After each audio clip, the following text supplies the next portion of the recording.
नमस्कार। तो चलिए स्टार्ट करते हैं आज हम 3D के बारे में, यानी जिसको हम क्या कहते हैं, थ्री डायमेंशनल ज्योमेट्री। ठीक है। एक्चुअली 3D को पढ़ने से पहले आपको ना स्ट्रेट लाइन के बारे में थोड़ा नॉलेज होना चाहिए। अगर आपको स्ट्रेट लाइन के बारे में नहीं पता है तब आप 3D थोड़ा समझने में मुश्किल होगा। वैसे तो समझ जाओगे पर मुश्किल होगा। अगर मान लीजिए आप स्ट्रेट लाइन पढ़ लेते हैं तो आपको 3D अच्छे से समझ में आएगा। और स्ट्रेट लाइन का भी मैंने पूरा करवा रखा है कंप्लीट टॉपिक, तो आप प्लेलिस्ट में जाकर वहाँ से आप कवर कर सकते हैं स्ट्रेट लाइन को। अब देखिए 3D में क्या क्या पढ़ना है। सबसे पहले तो हमें देखना है कि 3D में क्या क्या पढ़ना है। और अगर आपने देखा हो कलर के एग्जाम में बहुत क्वेश्चन पूछे गए थे 3D से। ठीक है, बहुत ज़्यादा क्वेश्चन पूछे गए थे 3D से। हर सेट में एक दो क्वेश्चन 3D से पूछा गया था। ठीक है, जैसे कि अगर मैं एक क्वेश्चन का एग्जांपल दूं, यहाँ पर ये क्वेश्चन लिखा हुआ है कि a vector of a magnitude 10 unit perpendicular to a A vector and coplanar with the vector B and C. ठीक है, तो हमें ये दे रखा था क्वेश्चन और हमें ये चार ऑप्शन थे, हमें बताना था कौन सा ऑप्शन सही है, कि इसका सही सॉल्यूशन क्या होगा। ठीक है, तो ये क्वेश्चन आपको बड़ा, ये वैसे तो कई क्वेश्चन पूछे गए थे पर ये सबसे टफ क्वेश्चन था जो पूछा गया था।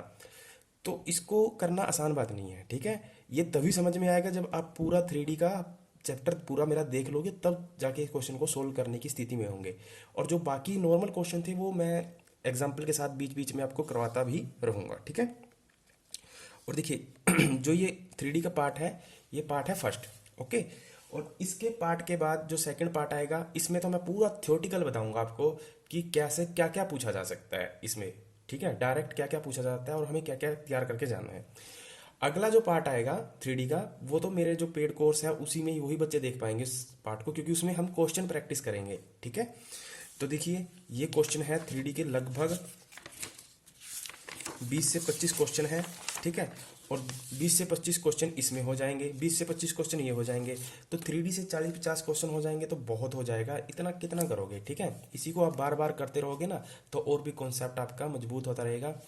इसमें थोड़ा फॉर्मूले ज़्यादा हैं। ठीक है, और फॉर्मूले को याद नहीं करना, आपको समझना है कैसे डेवलप हुए हैं। और दूसरा, स्ट्रेट लाइन है ना, जो स्ट्रेट लाइन जैसा ही है बिल्कुल 3D भी। स्ट्रेट लाइन में क्या था, एक्स और वाई वेरिएबल थे, दो वेरिएबल थे, है ना। 3D में क्या होता है, एक जेड और जुड़ जाता है। ठीक है, वही परपेंडिकुलर, वही foot of perpendicular, image of perpendicular बोलेगा। जो मैंने 3D में बताया था ना, एज इट इज है। कहाँ हम ऑप्शन से रखकर उड़ा सकते हैं चीज़ों को, x y plane, z y plane, ऐसे बोलेगा इसमें। ठीक है, तो ये सारे कॉन्सेप्ट मैं बताऊंगा और पूरा ट्रिक के साथ जब हम क्वेश्चन सोल्व करेंगे ना, तो हम कैसे ऑप्शन से किसी भी क्वेश्चन को स्किंटों में सोल्व कर सकते हैं, वो सारा मैं बताऊंगा। ठीक है, तो सबसे पहले आपको जानना पड़ेगा कि 3D में मतलब क्या क्या पूछा जा सकता है। अगर मैं नॉर्मली बात करूं 3D में, दो चीज़ें आपसे पूछी जा सकती हैं। एक तो है लाइन के बारे में, जैसा कि आपको पता है। ठीक है, जैसे कि हमने स्ट्रेट लाइन के बारे में पढ़ा था। बस 3D में जो लाइन होती है उसमें क्या जुड़ जाता है, एक एक्सिस और जुड़ जाता है, जेड एक्सिस। उसमें क्या था, एक्स वाई, है ना, तभी तो इसका नाम 3D है। और जो स्ट्रेट लाइन है वो 2D है। बस बात खत्म, सिंपल। ठीक है, एक आता है इसमें प्लेन, जिसको हम बोलते हैं समतल। ठीक है, अब लाइन के अंदर भी क्या क्या पूछा जा सकता है आपसे, मैं एक एक का एग्जांपल देके पूरी चीजें क्लियर करूंगा। ठीक है, जैसे कि ये है लाइन, तो लाइन में क्या क्या पूछा जा सकता है। सबसे पहले तो पूछा जा सकता है इसमें डायरेक्शन कोसाइन क्या होते हैं। ठीक है, वो मैं पूरा एग्जांपल के साथ बताऊंगा कि डायरेक्शन कोसाइन क्या होता है।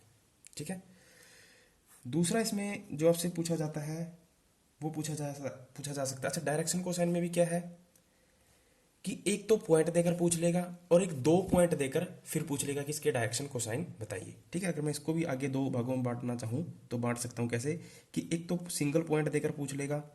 ठीक है, एक पॉइंट दिया 1 2 3 और बोल दिया कि इसके डायरेक्शन कोसाइन बताइए। और एक दिया, दो पॉइंट दे दिए और बोल दिया कि इसका डायरेक्शन कोसाइन बताइए। यानी एक तो एक पॉइंट देकर और एक दो पॉइंट देकर भी हमसे पूछ सकता है कि इसके डायरेक्शन कोसाइन क्या होंगे बताइए। ठीक है, दूसरा इसमें पूछेगा इक्वेशन ऑफ लाइन, जैसा कि स्ट्रेट लाइन में भी पूछता था। ठीक है, सेम है इक्वेशन ऑफ लाइन। और इक्वेशन ऑफ लाइन में क्या है कि इसमें भी आपके दो तीन पार्ट, दो पार्ट आप मान सकते हो कि बढ़ जाते हैं। जैसे कि एक तो आपसे पूछ सकता है कि वेक्टर इक्वेशन बताएं, वेक्टर इक्वेशन ऑफ लाइन बताएं। एक पूछ सकता है कार्टेशियन इक्वेशन, कार्टेशियन इक्वेशन जिसको कार्तिकेय समीकरण भी कहते हैं, ठीक है। और एक पूछ सकता है कि दो लाइन है और किसी पॉइंट से पास हो रही है, पासिंग थ्रू अ पॉइंट, ठीक है। या कोई लाइन दो पॉइंटों से पास हो रही है, ठीक है। या हम कह सकते हैं कि कोई लाइन जो क्या हो दो पॉइंटों से क्या करे, पास करे। पहले मैं पूरा उसका ब्रीफ बता देता हूँ कि हमें क्या क्या पढ़ना है इसके अंदर। सबसे पहले हम डायरेक्शन को साइन निकालना सीखेंगे, जब एक पॉइंट दिया हो दो पॉइंट दिया हो। फिर इक्वेशन ऑफ लाइन निकालना सीखेंगे, जब क्या हो वेक्टर इक्वेशन निकालनी है या कार्टेशियन इक्वेशन निकालनी है, ठीक है। और जो दो पॉइंट दे रखे हैं लाइन, जब कोई लाइन दो पॉइंटों से पास हो रही है तब हम इक्वेशन ऑफ लाइन कैसे बनाएंगे, ठीक है। देखिए अब जरा इमेज थोड़ा सा इमेजिन करिए, स्ट्रेट लाइन में क्या था कि जब दो लाइनें दे रखी थी कैसे हम इक्वेशन बनाते थे, y माइनस वाई वन और इन is equal to m into में x माइनस में x1, ठीक है। x सॉरी x माइनस में x1, है ना। स्लोप निकालते थे कैसे, ठीक है। एज इट इज यहाँ पे भी होगा, बस इसमें स्लोप वगैरह का कोई चक्कर नहीं है, ठीक है। वहाँ स्लोप का चक्कर होता था। बस यहाँ सब आपको ये याद रखना है कि यहाँ एक नया कोऑर्डिनेट जुड़ जाता है जो है z, यानी जिसको हम बोलते हैं z एक्सिस, वो जुड़ जाता है बस, ठीक है। बाकी सब सेम फंडा है। अब देखिए आगे तीसरा इसमें क्या पूछ सकता है, थीटा, है ना, यानी एंगल बिटवीन टू लाइंस, ठीक है। सेम वहां भी पूछता था, है ना, थीटा पूछता था। अब इसमें थीटा में क्या चक्कर है, एक तो वो आपको वेक्टर इक्वेशन देकर पूछ सकता है कि दो वेक्टर इक्वेशन दे दी और बोल दिया कि इनके बीच में एंगल बताएं, ठीक है। एक आपको वो कार्टेशियन इक्वेशन देकर पूछ सकता है, कार्टेशियन इक्वेशन देकर यानी कार्तिकेय समीकरण देकर पूछ सकता है। मैं सारा बताऊंगा अभी, वेक्टर इक्वेशन क्या है, कार्टेशियन इक्वेशन क्या है। पहले आप इसका ब्रीफ जान लीजिए कि इसमें क्या क्या पूछा जा सकता है, ठीक है। उसके बाद इसमें और क्या चीज पूछ पूछ सकता है, एक पूछ सकता है distance between distance between lines, ठीक है। एक क्या पूछ सकता है, डिस्टेंस पूछ सकता है दो लाइनों के बीच में, ठीक है। अब देखिए वो जो लाइन होगी वो या तो सिंपल हो सकती है या फिर वो पैरेलल भी हो सकती है, ठीक है। पैरेलल मतलब समझ रहे हो ना, या तो समांतर भी हो सकती है और सिंपल भी हो सकती है। और इसमें जो डिस्टेंस है ना, इसको एक नाम और दे दिया जाता है शॉर्टेस्ट डिस्टेंस, ठीक है। चाहे शॉर्टेस्ट डिस्टेंस आए चाहे डिस्टेंस आए 3D में। अच्छा 2D में और 3D में पहचान कर लोगे ना, 2D में क्या होगा एक्स और वाई, और 3D में क्या हो जाएगा जेड भी जुड़ जाएगा। बस समझ लीजिए कि 3D का क्वेश्चन है और शॉर्टेस्ट डिस्टेंस पूछा है या एंगल पूछा है, एकदम निकाल देना, क्लियर है, ठीक है। और इसमें जो लाइन 3D में जो लाइन से संबंधित है यही चार पांच टॉपिक आपसे पूछे जा सकते हैं और इससे ज़्यादा नहीं पूछा जाएगा, क्लियर है। अब चलिए प्लेन पे, प्लेन में आपसे क्या क्या पूछा जा सकता है, ठीक है। सबसे पहले जो इसमें पूछा जा सकता है वो पूछा जा सकता है equation of plane in normal form, ठीक है। समतल का समीकरण क्या अभिलंब के रूप में, है ना, हिंदी में क्या कहेंगे, समतल का समीकरण अभिलंब के रूप में, या इंग्लिश में आप पढ़िए इसको equation of plane in normal form, ठीक है। दूसरा क्या पूछा जा सकता है इसके अंदर, डिस्टेंस पूछी जा सकती है प्लेन की, कहां से, किसी पॉइंट से या फिर किसी ओरिजिन से। अच्छा डिस्टेंस पूछी जा सकती है, अब डिस्टेंस में दो चांसेस हो सकते हैं, या तो वो पॉइंट देकर पूछे, दो विकल्प हो सकते हैं जिसको हम कह सकते हैं, ठीक है। या फिर वो ओरिजिन से पूछे, ओरिजिन मतलब मूल बिंदु से पूछे, क्योंकि ये चैप्टर थोड़ा कॉम्प्लिकेट है। अगर इसको थोड़ा नीचे से बेसिक से चलोगे ना और स्ट्रेट लाइन देखा हो चैप्टर, फिर तो बड़ा अच्छे से समझ में आएगा ये, ठीक है। अगर मेरा स्ट्रेट लाइन वाला देखा है ना और इसको थोड़ा नीचे से चलोगे, शुरू से देखोगे आराम से, तब जाके अच्छे से समझ में आएगा, अदरवाइज ये इतने आसानी से समझ में आने वाला नहीं है टॉपिक, ठीक है। तो डिस्टेंस पूछ सकता है प्लेन की, ठीक है। तो क्या क्या दे सकता है उसमें, पॉइंट देकर पूछ ले, ओरिजिन से पूछ ले। ओरिजिन का मतलब क्या हुआ, जैसे स्ट्रेट लाइन में ओरिजिन का मतलब क्या था, जीरो जीरो, और यहाँ ओरिजिन का मतलब क्या हो जाएगा, ट्रिपल जीरो, बस वही बात है, ठीक है। उसके बाद कोऑर्डिनेट्स पूछ सकता है, कोऑर्डिनेट्स फुट ऑफ परपेंडिकुलर, इसमें भी कोऑर्डिनेट्स में भी दो चीज़ें हैं ना, एक तो क्या है फुट ऑफ परपेंडिकुलर जिसको हम क्या बोलते हैं पाद के निर्देशांक, ठीक है, और एक पूछ सकता है फुट ऑफ इमेज। याद है ना कि मैंने कैसे एच माइनस में अल्फा के माइनस में बीटा करके करवाया था वो 3D उसके अंदर स्ट्रेट लाइन के अंदर ठीक है, तो वह यहाँ भी वो है, ठीक है, यहाँ भी वो है। मैं आगे बताऊंगा इसमें क्या है, थोड़ा डिफरेंस है। और क्या पूछ सकता है प्लेन के अंदर आपसे, इंटरसेप्ट फॉर्म, प्लेन की इंटरसेप्ट फॉर्म,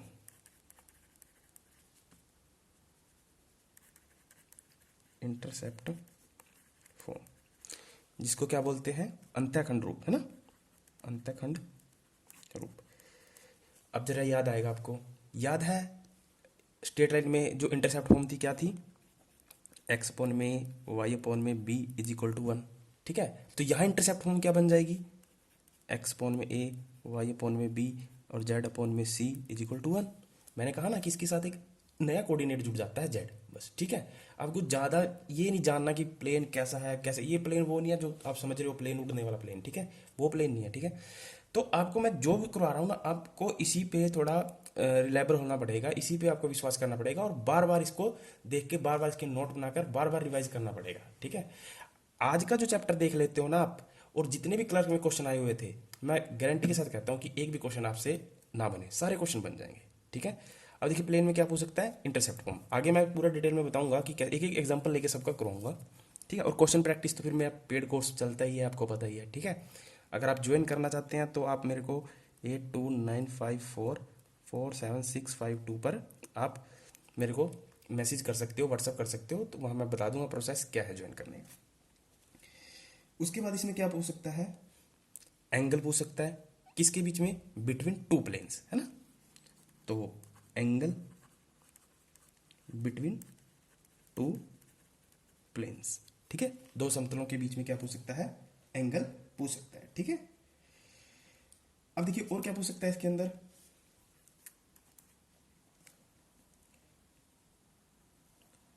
डिस्टेंस, जैसे मैंने यहां बताया था ना डिस्टेंस, एक तो पॉइंट देकर पूछ सकता है, ठीक है, चलो डिस्टेंस तो मैंने बता दिया। उसके बाद यहां जो एक सबसे इंपॉर्टेंट पॉइंट है वो है angle between line and plane. देखिए अब दोनों को इकट्ठा कर दिया, है ना। हमने क्या पढ़ा था, इधर भी पढ़ा था ना एंगल बिटवीन लाइन, और इधर भी पढ़ा angle between plane, two plane, ठीक है। और यहाँ क्या देख रहे हैं हम, एंगल बिटवीन लाइन और प्लेन। लाइन और प्लेन, रेखा और समतल के बीच में कोण कैसे निकालेंगे वो भी हमसे पूछ सकता है, क्लियर है। यहाँ जो डिस्टेंस मैंने बताया था ना, डिस्टेंस में एक तो पॉइंट देकर पूछ सकता है, एक ओरिजिन से पूछ सकता है, मूल बिंदु से। एक ये भी पूछ सकता है अगर टू जो प्लेन है वो क्या हो, पैरेलल हो। पैरेलल को मैं ऐसे दिखा देता हूँ, ठीक है। पैरेलल मतलब समांतर, समांतर क्या होता है, ऐसे, है ना, जो दो लाइन समांतर होती है ना। अगर मान लीजिए दो प्लेन पैरेलल हैं और उनके बीच की डिस्टेंस पूछेगा, तब हम कैसे सोल्व करेंगे। और एक एक जो जो पॉइंट मैंने बताया है, इन्हीं से लगभग क्वेश्चन आए थे और इन्हीं से लगभग आपका पूरा कॉन्सेप्ट क्लियर हो जाएगा, ठीक है।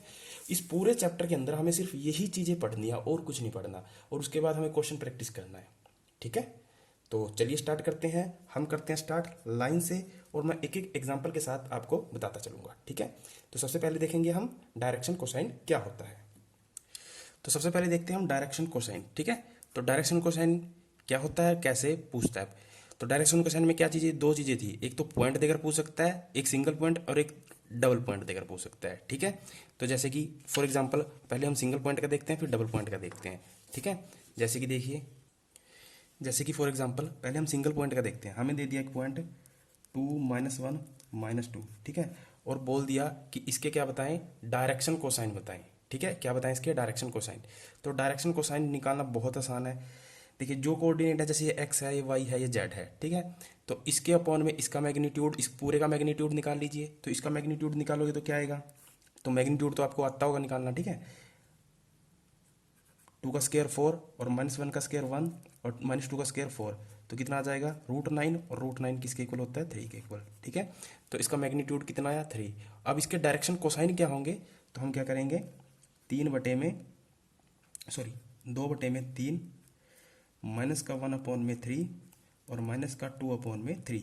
तो ये क्या होगा इसके डायरेक्शन कोसाइन। बहुत सिंपल है डायरेक्शन कोसाइन जब सिंगल पॉइंट दे के पूछे, ठीक है। और दूसरा क्या केस हो सकता है, सबसे पहले क्या निकालना है आपको, इसका मैग्नीट्यूड। और जो मैग्नीट्यूड आए उसमें प्रत्येक पॉइंट को, प्रत्येक कोफिशिएंट को उसके मैग्नीट्यूड से डिवाइड मार दीजिए और कॉमा लगाकर लिख दीजिए। ये इसके डायरेक्शन कोसाइन आ गए, ठीक है, क्लियर है। अब जरा देखिए अच्छा यहाँ से ऐसे भी क्वेश्चन आ सकता है कि मान लो आपको डायरेक्शन कोसाइन दे दे, ठीक है, डायरेक्शन कोसाइन देकर मैग्नीट्यूड पूछ ले, ठीक है, डायरेक्शन कोसाइन देकर मैग्नीट्यूड पूछ ले, तो अब क्या करेंगे, तो जो नीचे होता है वो क्या होता है, मैग्नीट्यूड होता है, तो आप बता देंगे। जैसे मान लीजिए डायरेक्शन कोसाइन दिया होता और आपसे पूछ लेता कि इसका मैग्नीट्यूड बताइए, तो आप कह देते कि 3 इसका मैग्नीट्यूड है, ठीक है। ऐसा भी हो सकता है कि पॉइंट देकर मैग्नीट्यूड भी दे दे और फिर डायरेक्शन कोसाइन पूछ ले, ठीक है। तो जो मैग्नीट्यूड दिया होगा उससे क्या करेंगे, इसको गुणा कर देंगे सभी कोफिशिएंट को। मान लीजिए अगर 3 मैग्नीट्यूड दिया होता तो हम 3 से क्या करते, गुणा कर देते, 3 से गुणा कर देते, तो यहाँ से क्या आता, 3 से 3 कट जाता, तो यहाँ क्या आ जाता, 2 आ जाता। यहाँ 3 से 3 कटता, -1 आ जाता, यहाँ 3 से 3 कटता, -2 आ जाता। या 6 होता तो हम काट के जो भी गुणा करके आता वो लिख देते, ठीक है। तो यहाँ से 2-3 कॉन्सेप्ट आपसे पूछ सकता है, तो आपको घबराना नहीं है। ये था सिंगल पॉइंट का। अब देखते हैं अगर हमें 2 पॉइंट दे दे और उसके बाद हमसे कहे कि डायरेक्शन कोसाइन बताइए, जैसे कि ये दे दिया एग्जाम्पल, ठीक है, मेरे को 2 पॉइंट दे दिए और कहा कि इसके डायरेक्शन कोसाइन बताइए, तो कुछ नहीं करना, क्या करना है आपको, x2 में से x1, देखिए ये क्या है, x y z, इसको आप जैसे इसको आप x1 y1 z1 मान सकते हो, इसको x2 y2 z2 मान सकते हो, ठीक है, ये मान सकते हो। आपको क्या करना है, x2 में से यानी दूसरे में से पहले का कोफिशिएंट, फिर इसमें से इसका, फिर इसमें से इसका, कि x के कोफिशिएंट में से x का कोफिशिएंट घटाना है, इसके कोफिशिएंट में से y का कोफिशिएंट घटाना है, और z के कोफिशिएंट में से z का कोफिशिएंट घटाना है। तो पहले आप क्या करिए, एक सिंगल पॉइंट बना लीजिए ऐसा, फिर ऐसा बना लोगे, फिर उसके बाद उसका मैग्नीट्यूड निकाल देना, और जो भी वो बना था उसके नीचे उसका मैग्नीट्यूड से डिवाइड मार देना, वो आपके डायरेक्शन कोसाइन होंगे, ठीक है। जैसे कि 1 में से -2 घटाना है, देखिए 1 में से -2 घटाना है तो कितना आ जाएगा, 3, ठीक है। 2 में से 4 घटाना है, तो 2 में से 4 घटाना है तो कितना आ जाएगा, -2। 3 में से 5 घटाना है माइनस का, तो कितना आ जाएगा, 8 आ जाएगा प्लस का, ठीक है। तो ये सिंगल पॉइंट बन गया।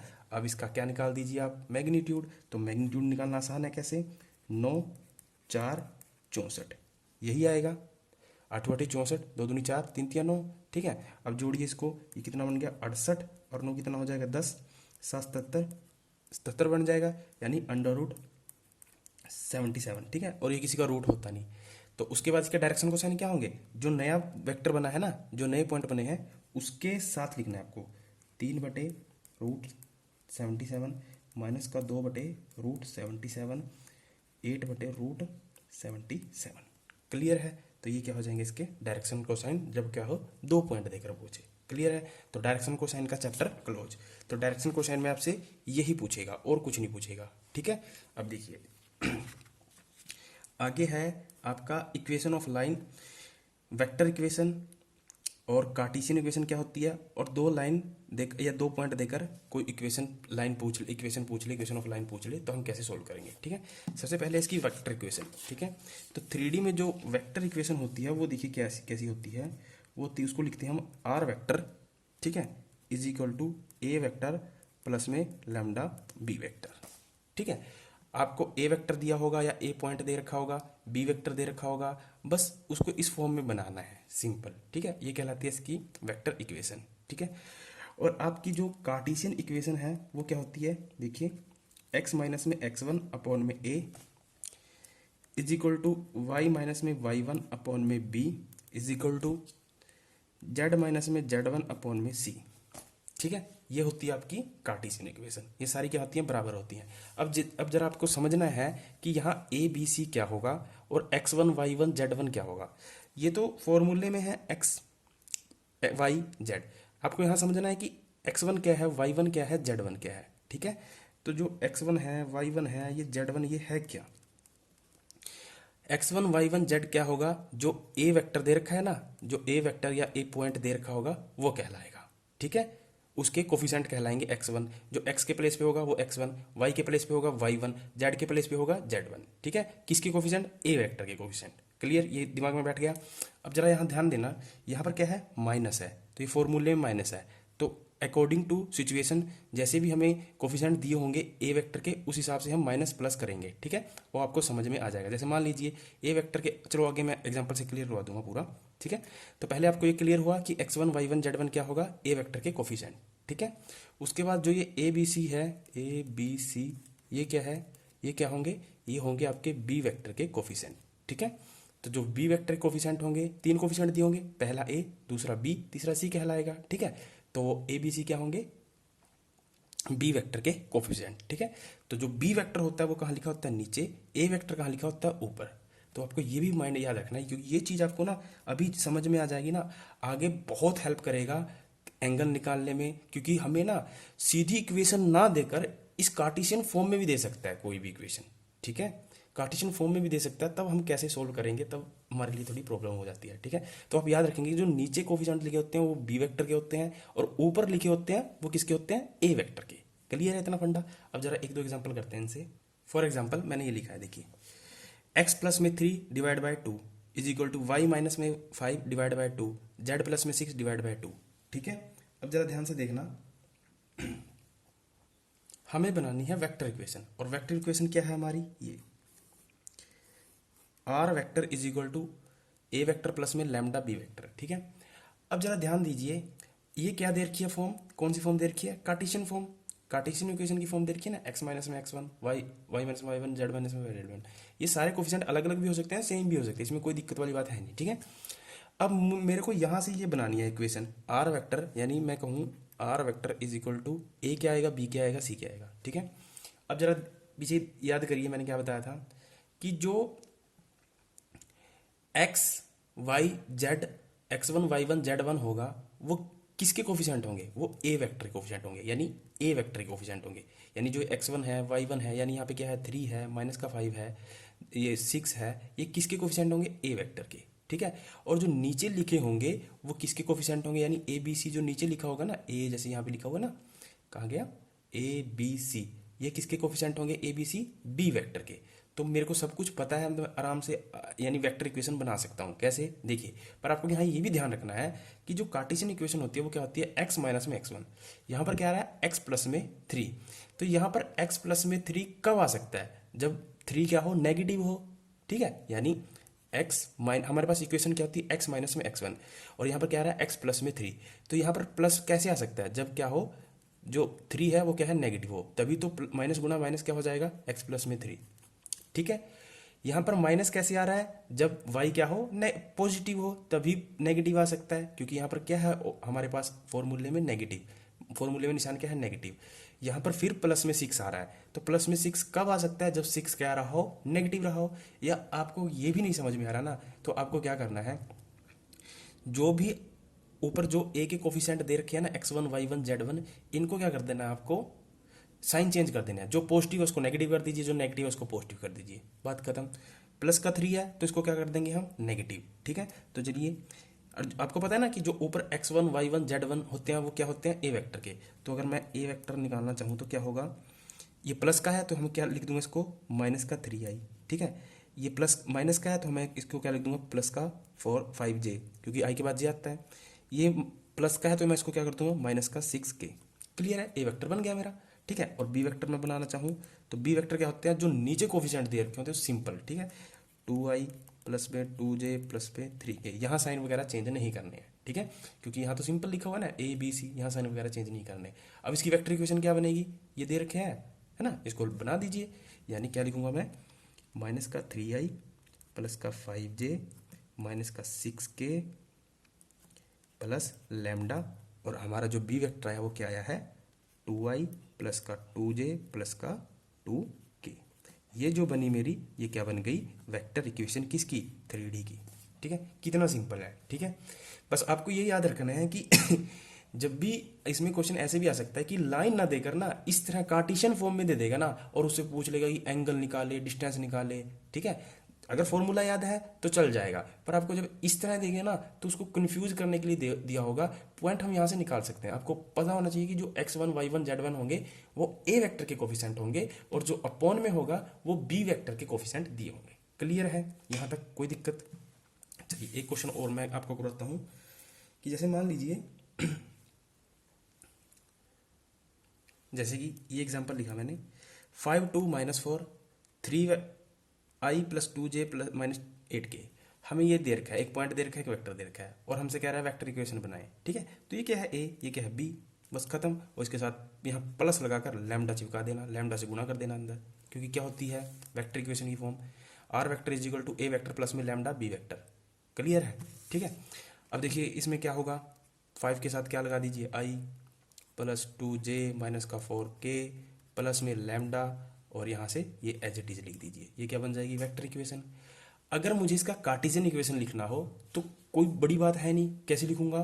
कार्टेशियन इक्वेशन क्या होती है मेरी, x माइनस में x1, और x1 क्या होते हैं, x1 y1 z1, ये क्या होते हैं, एक a वेक्टर के कोफिशिएंट, और मेरे पास a वेक्टर क्या है ये, तो यहाँ पर क्या है प्लस का 5, तो मैं यहाँ माइनस कर दूंगा इसको, अपॉन में a, अपॉन में क्या लिखता हूँ a, तो a क्या होता है, ये क्या है b वेक्टर, तो b वेक्टर का फर्स्ट कोफिशिएंट क्या कहलाएगा a, ये b कहलाएगा, c कहलाएगा, तो 3 is equal to y minus में y1, तो y1 क्या है 2, तो यहाँ पे क्या लिखूंगा मैं 2, अपॉन में b क्या है 2, z माइनस में z1। अब देखिए यहाँ पर z क्या है नेगेटिव, तो ये क्या हो जाएगा यहाँ पर पॉजिटिव हो जाएगा, उल्टा मैंने बताया था। ठीक है, और यहाँ पर क्या लिखेंगे, c का कोफिशिएंट क्या है -8, ये आपकी कार्टेशियन इक्वेशन बन गई। ठीक है, तो कैसे हम कार्टेशियन इक्वेशन से वेक्टर इक्वेशन और वेक्टर इक्वेशन से कार्टेशियन इक्वेशन बना सकते हैं। ठीक है, तो इसमें जो तीसरा पार्ट रहा वो रहा कि जब 2 पॉइंट दे दे और उसके बाद हमसे पूछे कि आप क्या बताएं, इसका वेक्टर इक्वेशन बताएं या कार्टेशियन इक्वेशन बताएं, कुछ भी बताएं, आप आराम से उसको सोल्व करने की स्थिति में रहेंगे। ठीक है, जैसे कि मैं यहाँ लिख देता हूँ, जब क्या हो 2 पॉइंट्स दे दे, ठीक है 2 पॉइंट्स दे दे और कहे कि इसकी क्या बनाइए, क्या बनाइए, वेक्टर इक्वेशन बनाइए या फिर क्या बनाइए, कार्टेशियन इक्वेशन। ठीक है, बस आपको ये फॉर्मूला याद होना चाहिए, क्या होता है r is equal to a vector plus में लैम्डा बी वेक्टर।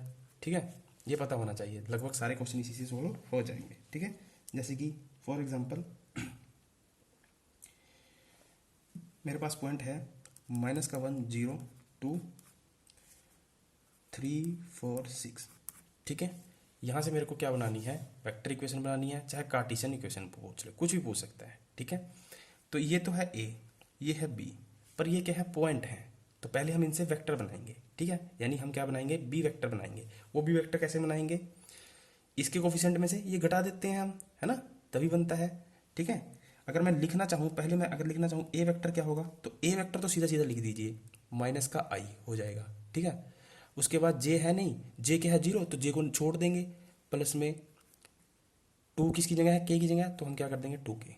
ठीक है, अब रही बात मेरे पास बी वेक्टर बनाने की, तो बी वेक्टर क्या होगा, बी माइनस में ए, यानी इसके कोफिशिएंट में से ये घटा देंगे, तो 3 में से माइनस का 1 जाएगा, तो क्या बनेगा 4i, है ना, क्योंकि 3 में से माइनस का 1 घटाना है, तो माइनस माइनस प्लस हो जाएंगे। 4 में से 0 गया तो आप कहेंगे 4j, 6 में से 2 गए तो आप कहेंगे 4k। ठीक है, तो आपके पास जो बी वेक्टर आया ये आ गया। अब मेरे को तो लगता नहीं कि अब कुछ रहा होगा कि अगर वेक्टर इक्वेशन बनानी हो, अगर वेक्टर इक्वेशन बनानी हो तो क्या करेंगे, ए वेक्टर भी है आपके पास, ठीक है, और बी वेक्टर भी है, तो बस लैम्डा जरूर लगा देना। ठीक है, लैम्डा बाहर, लैम्डा से गुणा कर देना, तो वो क्या कहलाएगी, वेक्टर इक्वेशन। इसी से अगर मैं कार्टेशियन इक्वेशन बनाना चाहूँ तो बना सकता हूँ, कैसे, x माइनस में x1। x1 क्या होता है, x1 क्या होता है, तो आप कहेंगे सर ए वेक्टर के कोफिशिएंट। ठीक है, तो ए वेक्टर के पहला कोफिशिएंट क्या है, यहाँ पर आई क्या है 1, तो हम क्या लगा देंगे 1 अपॉन में, यहाँ पे क्या आएगा, ए क्या है 4, क्योंकि नीचे क्या होते हैं बी के कोफिशिएंट, y माइनस में y1। अब यहाँ y1 क्या है, यहाँ y1 कुछ नहीं है, तो y को क्या लगाएंगे हम 0 अपॉन में 4। ठीक है, और यहाँ पर अगर आगे क्या करेंगे, z माइनस में z1, तो z1 क्या है यहाँ पर k का कोफिशिएंट यानी 2 अपॉन में, यहाँ पर b वेक्टर का कोफिशिएंट लिखते हैं नीचे c में, यहाँ a b c, तो यहाँ पर c क्या है 4। वो तो इत्तेफाक से सेम है, अलग अलग भी हो सकते हैं। ये आपकी कार्टेशियन इक्वेशन बन गई। ठीक है, तो आई होप आपको ये फंडा क्लियर हो गया होगा कि कैसे हम वेक्टर इक्वेशन, डायरेक्शन कोसाइन और कार्टेशियन इक्वेशन बनाते हैं। ठीक है, तो ये चीज़ भी क्लियर है कि वेक्टर इक्वेशन कैसे बनाते हैं, कार्टेशियन इक्वेशन कैसे बनाते हैं, और 2 पॉइंट दिए हो तब हम वेक्टर इक्वेशन या कार्टेशियन इक्वेशन कैसे बनाते हैं। ठीक है, आगे है एंगल बिटवीन 2 लाइन। हमें 2 लाइनें दे रखी हैं 3D में। ठीक है, उसके बीच में क्या निकालना है, हमें कोण निकालना है। ठीक है, कोण निकालने के लिए एक तो वो आपको वेक्टर इक्वेशन दे सकता है, यानी इस फॉर्म में r vector is equal to a plus में लैम्डा बी। ठीक है, इस फॉर्म में दे सकता है, दो वेक्टर, दो मतलब दो लाइनें दे सकता है वेक्टर इक्वेशन की फॉर्म में। एक किस में दे सकता है, कार्टेशियन इक्वेशन की फॉर्म में, ठीक है। पर पहले आपको ये तो पता चले कि जो दो लाइनों के बीच में थीटा निकालते हैं वो निकालते कैसे हैं, ठीक है। तो अगला पॉइंट है आपका angle between two lines. Lines को मैं ऐसे दिखा देता हूँ, चलो लिख देता हूँ, ठीक है। एंगल बिटवीन टू लाइंस, तो जो एंगल बिटवीन टू लाइंस निकालने का फॉर्मूला होता है वो होता है cos theta is equal to mod. अब मोड लग गया तो आपको पता है हमेशा पॉजिटिव आंसर ही आएगा। अगर ऑप्शन में नेगेटिव है तो पहले ही आप उसको एलिमिनेट कर सकते हो ऑप्शन को, ठीक है। यहां ध्यान रखेंगे b1 vector dot b2 vector, यहां क्या ले रहे हैं हम, डॉट प्रोडक्ट, और डॉट प्रोडक्ट आता है लेना आपको, ठीक है। अपॉन में b1 वेक्टर का मैग्नीट्यूड अपॉन में b2 वेक्टर का मैग्नीट्यूड गुणा में, ठीक है। तो कैसे निकालेंगे, दो लाइनों के बीच में एंगल, मोड लगाएंगे b1 vector dot b2 vector, यानी b1 और b2 का क्या निकालना है, डॉट प्रोडक्ट, और उसी के मैग्नीट्यूड से डिवाइड कर देना है। जिसका डॉट प्रोडक्ट निकाला है उसी के मैग्नीट्यूड से डिवाइड मार देना है, वो कहलाएगा आपका एंगल कोस थीटा, ठीक है। अब जरा ध्यान दीजिए, इसमें हमें यहां सिर्फ बी वेक्टर की ही जरूरत है, ए की जरूरत ही नहीं है ना। तो हम डायरेक्ट बी पे जाएंगे। और अच्छा, एक यहाँ पे ये भी ध्यान रखना है कि एंगल निकालने के लिए या तो हमें वेक्टर फॉर्म दे देगा, ठीक है, मैं एग्जांपल से पूरी बातें स्पष्ट करूंगा, या वो हमें कार्टेशियन फॉर्म दे देगा। अगर वो कार्टेशियन फॉर्म देगा तब हम क्या उससे बी वेक्टर नहीं निकाल सकते, निकाल सकते हैं, क्योंकि हमें पता है ना कि जो नीचे लिखे होते हैं पॉइंट वो क्या क्या लगते हैं, बी वेक्टर के पॉइंट, है ना, बी वेक्टर के पॉइंट, और हमें उनका डॉट प्रोडक्ट करवाना है, ठीक है। और मोड लगा हुआ है, पॉजिटिव आएगी वैल्यू, कोई दिक्कत ही नहीं है, ठीक है। चलिए पहले हम करते हैं कि अगर हमें वेक्टर फॉर्म में दे दे वो, है ना, यानी वेक्टर इक्वेशन की फॉर्म में दे दे और बोल दे कि इनके बीच में एंगल निकालें। जैसे कि फॉर एग्जांपल हमें एक दे दिया r vector is equal to, दिखाई दे रहा है, 3i प्लस में 2j माइनस का 4k प्लस में लेमडा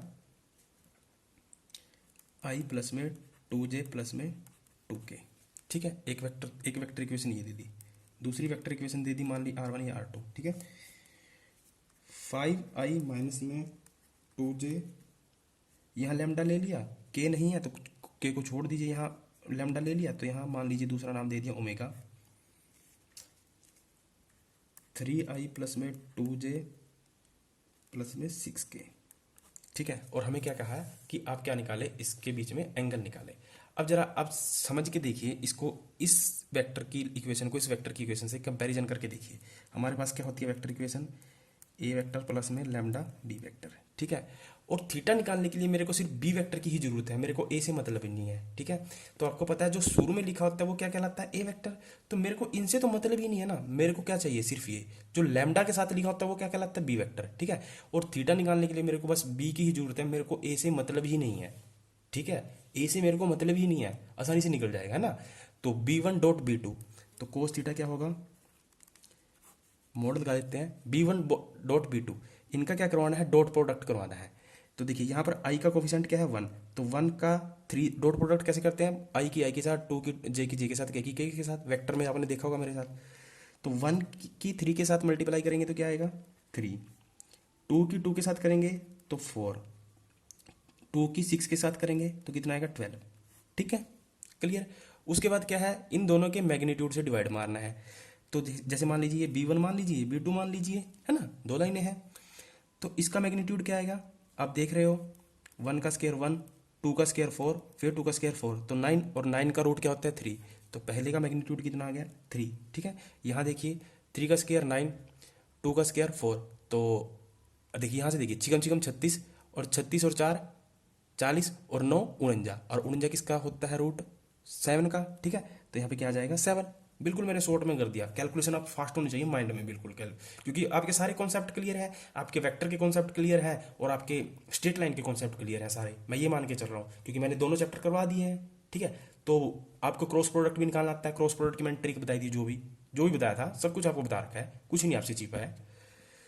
तो यहाँ क्या आएगा, नीचे तो आ गया 21, 7 21, यहाँ क्या आया 12 और 4 16 और 3 19, तो मेरा जो थीटा आया है, कोस थीटा आया है, वो क्या आया है 19/21, ठीक है। और इसमें क्या हो सकता है, थीटा को देकर ये इधर ले जाए, कोस इनवर्स 19/21 ऐसे भी कर सकता है ना, ऐसे भी कर सकता है। अब देखिए ये मेरा दोनों आंसर हैं, दोनों में से ऑप्शन में कोई भी सही हो। अच्छा यहाँ से ना साइन थीटा भी पूछ सकता था, तो फिर वो ट्रिग्नोमेट्री लगा के हम कर लेंगे सॉल्व। ले लो, हम ले लो परपेंडिकुलर हाइपोटेन्यूज वगैरह लगा के, ठीक है। तो ये तो थी एंगल निकालने का फॉर्मूला या एंगल कैसे निकालते हैं, ठीक है। कब? जब हमें क्या दी हो, दो लाइनें दी हो 3D में, ठीक है।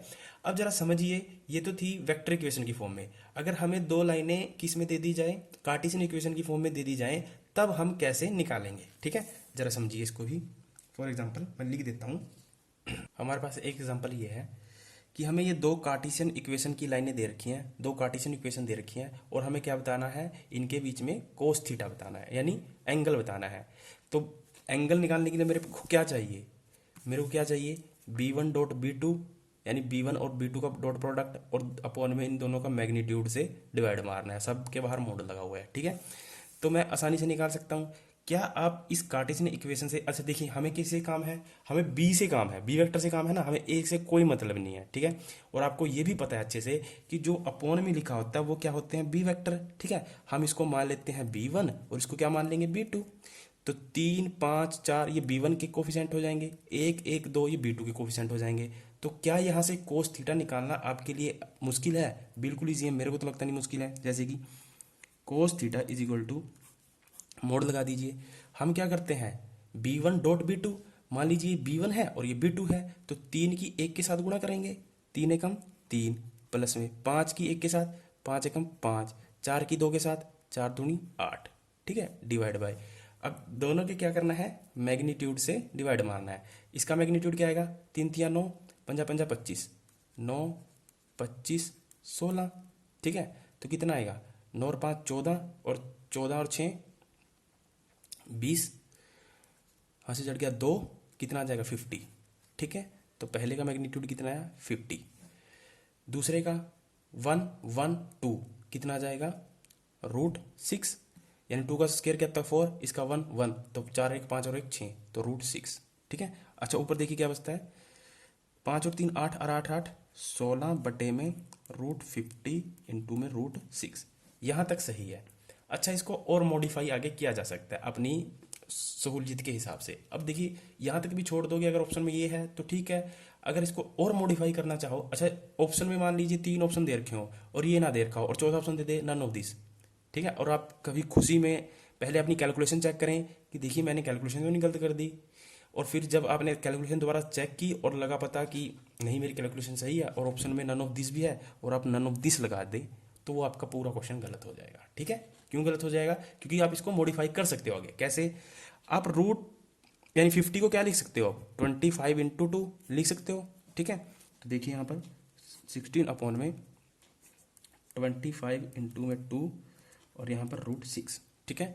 तो 25 का रूट क्या होता है, 5 होता है ना, तो हम इसको क्या लिख सकते हैं, 16 अपॉन में 5, अंदर क्या बच गया √2, इधर क्या बच गया √6, क्लियर है। अब देखिए और इसको मॉडिफाई किया जा सकता है, 16 बटे में 5, √2 की √6 से गुणा करेंगे तो क्या आएगा, √12, 6 दूनी 12 होता है, ठीक है।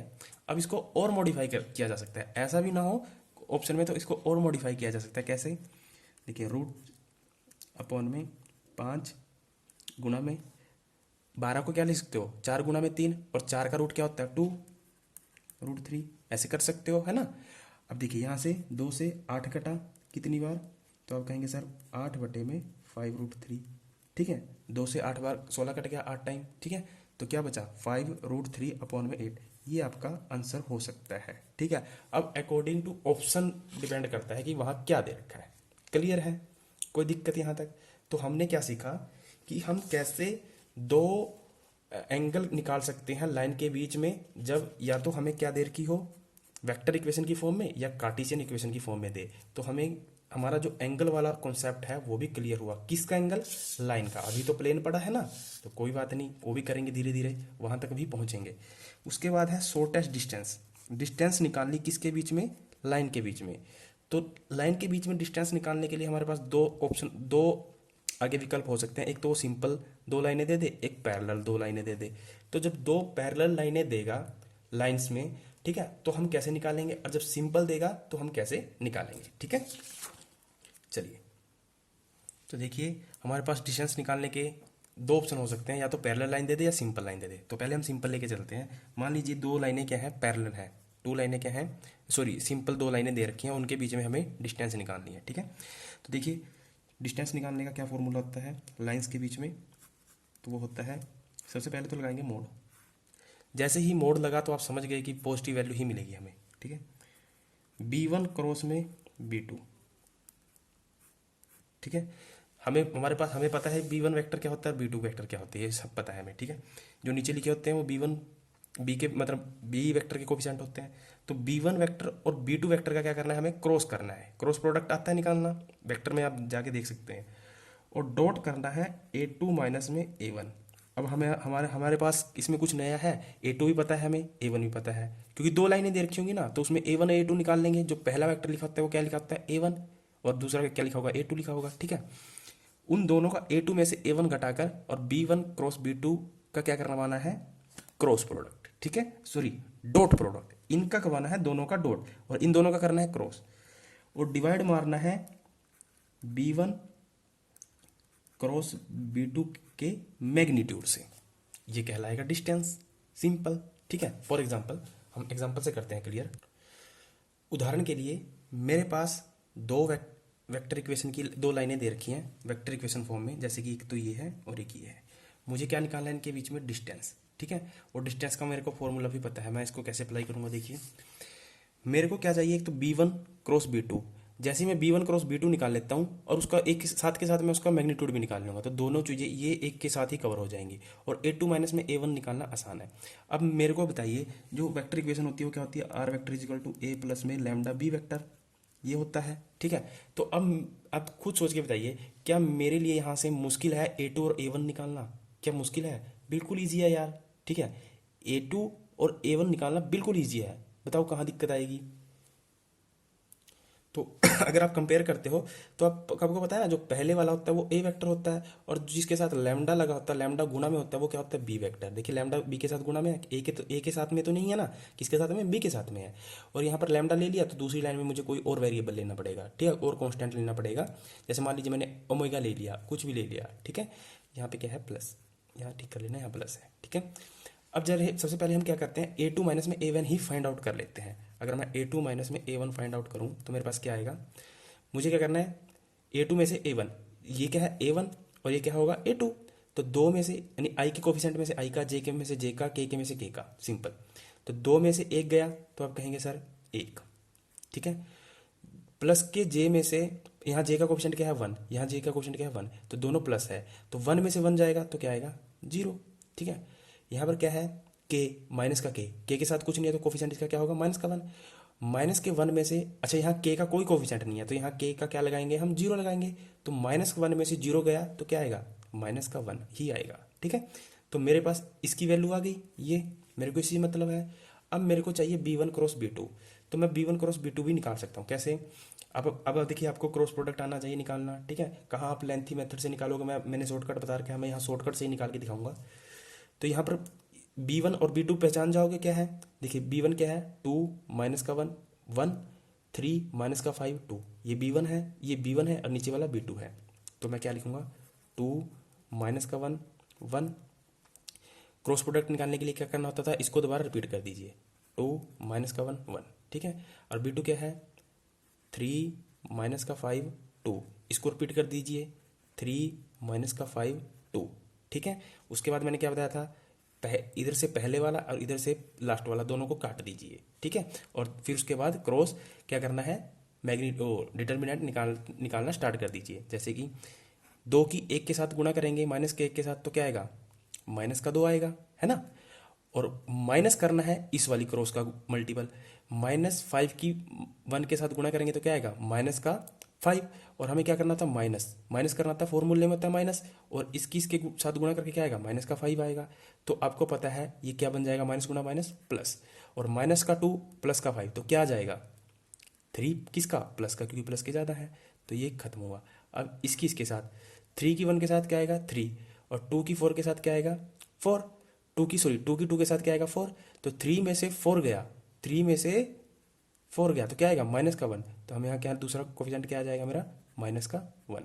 ठीक है, सीधा कोफिशिएंट लिख लीजिए आई जे के, क्यों लगाना टाइम वेस्ट करना, क्योंकि जब हमें मतलब ही नहीं है इन चीज़ों से, आई जे के से, ठीक है, मुझे कोफिशिएंट से मतलब है, मुझे आई जे के से मतलब नहीं है, मुझे किसी मतलब है, कोफिशिएंट से मतलब है। उसके बाद यहाँ पे देखिए -10 और माइनस करते हैं इसका इसका क्रॉस, यानी 3 की -1 के साथ गुणा करेंगे तो क्या आएगा -3, तो -1 ऑलरेडी फॉर्मूले में होता है, 1 -3, तो ये क्या हो जाएगा प्लस, तो -10 और +3 क्या हो जाएगा -7। तो आई थिंक मेरे हिसाब से B1 क्रॉस B2 ये आ चुका है, ठीक है।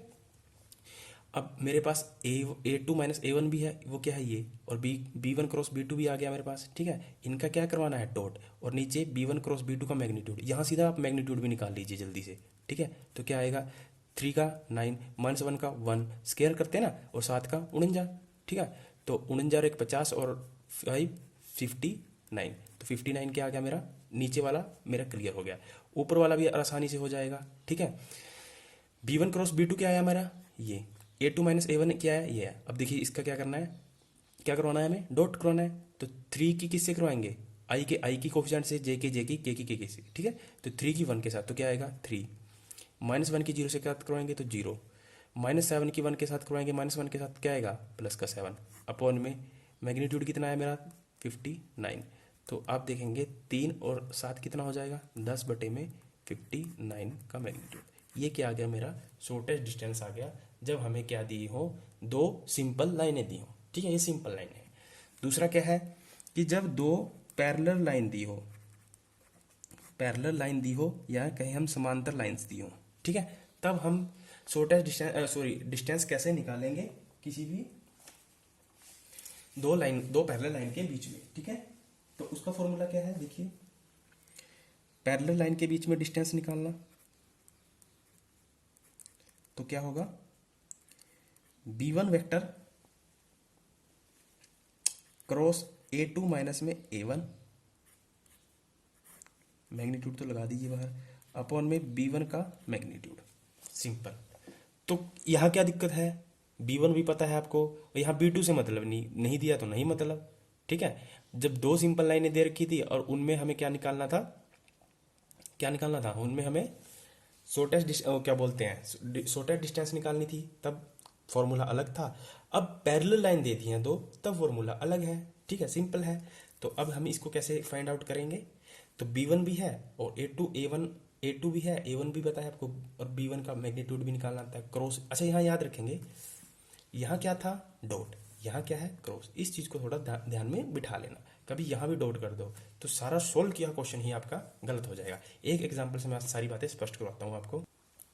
तो हम देखते हैं कि कैसे हम पैरेलल 2 लाइनों के बीच में शॉर्टेस्ट डिस्टेंस शॉर्टेस्ट डिस्टेंस निकालेंगे, ठीक है। तो हमने क्या कहा, B1 क्रॉस A2 माइनस में A1, B1 का क्रॉस करना है A2 माइनस का A1 के साथ, और इसका साथ में क्या लगा देना है आपको, मैग्नीट्यूड निकाल देना है, ठीक है। इसका साथ में क्या निकाल देना है, मैग्नीट्यूड निकाल देना है, क्लियर है। अच्छा आपके मन में आ रहा होगा कि हमने B2 क्यों नहीं लिया, चाहे आप यहाँ B2 भी ले सकते हो, B1 भी ले सकते हो, क्यों, क्योंकि 2 लाइनें पैरेलल हैं, जैसे कि यहाँ पे लिखा हुआ है मैंने, एक लाइन ये एक लाइन ये, I प्लस में 2J माइनस 4K प्लस में लैम्डा 2I3J प्लस में 6K, दिस 2I3J प्लस में 6K, दोनों क्या है बराबर है, दोनों क्या है पैरेलल। तो पैरेलल का मतलब क्या होगा कि दोनों को बराबर होंगी तभी तो हम कहेंगे पैरेलल है, ठीक है। तो आप यहाँ B1 B2 कुछ भी ले सकते हैं, मर्जी है, क्योंकि कोफिशिएंट तो वही होंगे ना, ठीक है। तो सबसे पहले हम जल्दी से A2 माइनस में A1 निकाल लेते हैं, वो क्या आएगा, 3 में से 1 गया, 3 में से 1 गया 2, 2 में से 2 गए 0, माइनस के 5 में से माइनस का 4 गया तो आप कहेंगे माइनस का 1, तो A2 माइनस 7 आ गया। अब क्या करते हैं, B1 क्रॉस B2 निकाल लेते हैं, फिर उसका मैग्नीट्यूड निकाल लेंगे, है ना, ऊपर मैग्नीट्यूड भी है, यह ध्यान रखना, ठीक है। तो B1 क्या है आपका 2 3 6, तो 2 3 6, फिर 2 3 6, ठीक है। उसके बाद क्रॉस किसके साथ करना है, A2 माइनस A1, ये क्या है हमारा 2 0 माइनस का 1, 2 0 माइनस का 1, ठीक है। पहले और आखिरी वाले को काट दो क्रॉस प्रोडक्ट निकालने के लिए, -1 की 3 से करेंगे तो कितना आएगा -3, ये तो 0 हो जाएगा, ठीक है। 6 दूनी 12, और 12 में से माइनस करना है माइनस का 2, तो 12 में से माइनस का 2 माइनस करना है तो क्या आएगा 14 आ जाएगा, है ना, माइनस गुना माइनस प्लस हो जाएंगे 14, ठीक है। तो एक आ गया -3, एक आ गया 14, तो ये भी हो गया। उसके बाद ये 0 हो जाएगा और ये 3 दूनी 6, कितना आ जाएगा -6। तो मेरे पास क्या क्या कोऑर्डिनेट आए, -3, 14, -6, ठीक है। इसका क्या निकालना है मेरे को, मैग्नीट्यूड। तो मैग्नीट्यूड आसान है, 3 तिया 9, इसका क्या आ जाएगा 36, इसका क्या आ जाएगा 14 का रूट क्या होता है, 14 का स्क्वायर क्या होता है 196 है ना, तो 196 सबके ऊपर रूट लगा दीजिए, ठीक है। अब देखिए दिखाई दे रहा है, लाइट भी गई। 36 और 9 कितने हो जाएंगे 45, और 196 में आप 45 जोड़ते हो, 6 5 11, 9 4 13 और 1 14, 241, कितना आएगा 241, ठीक है।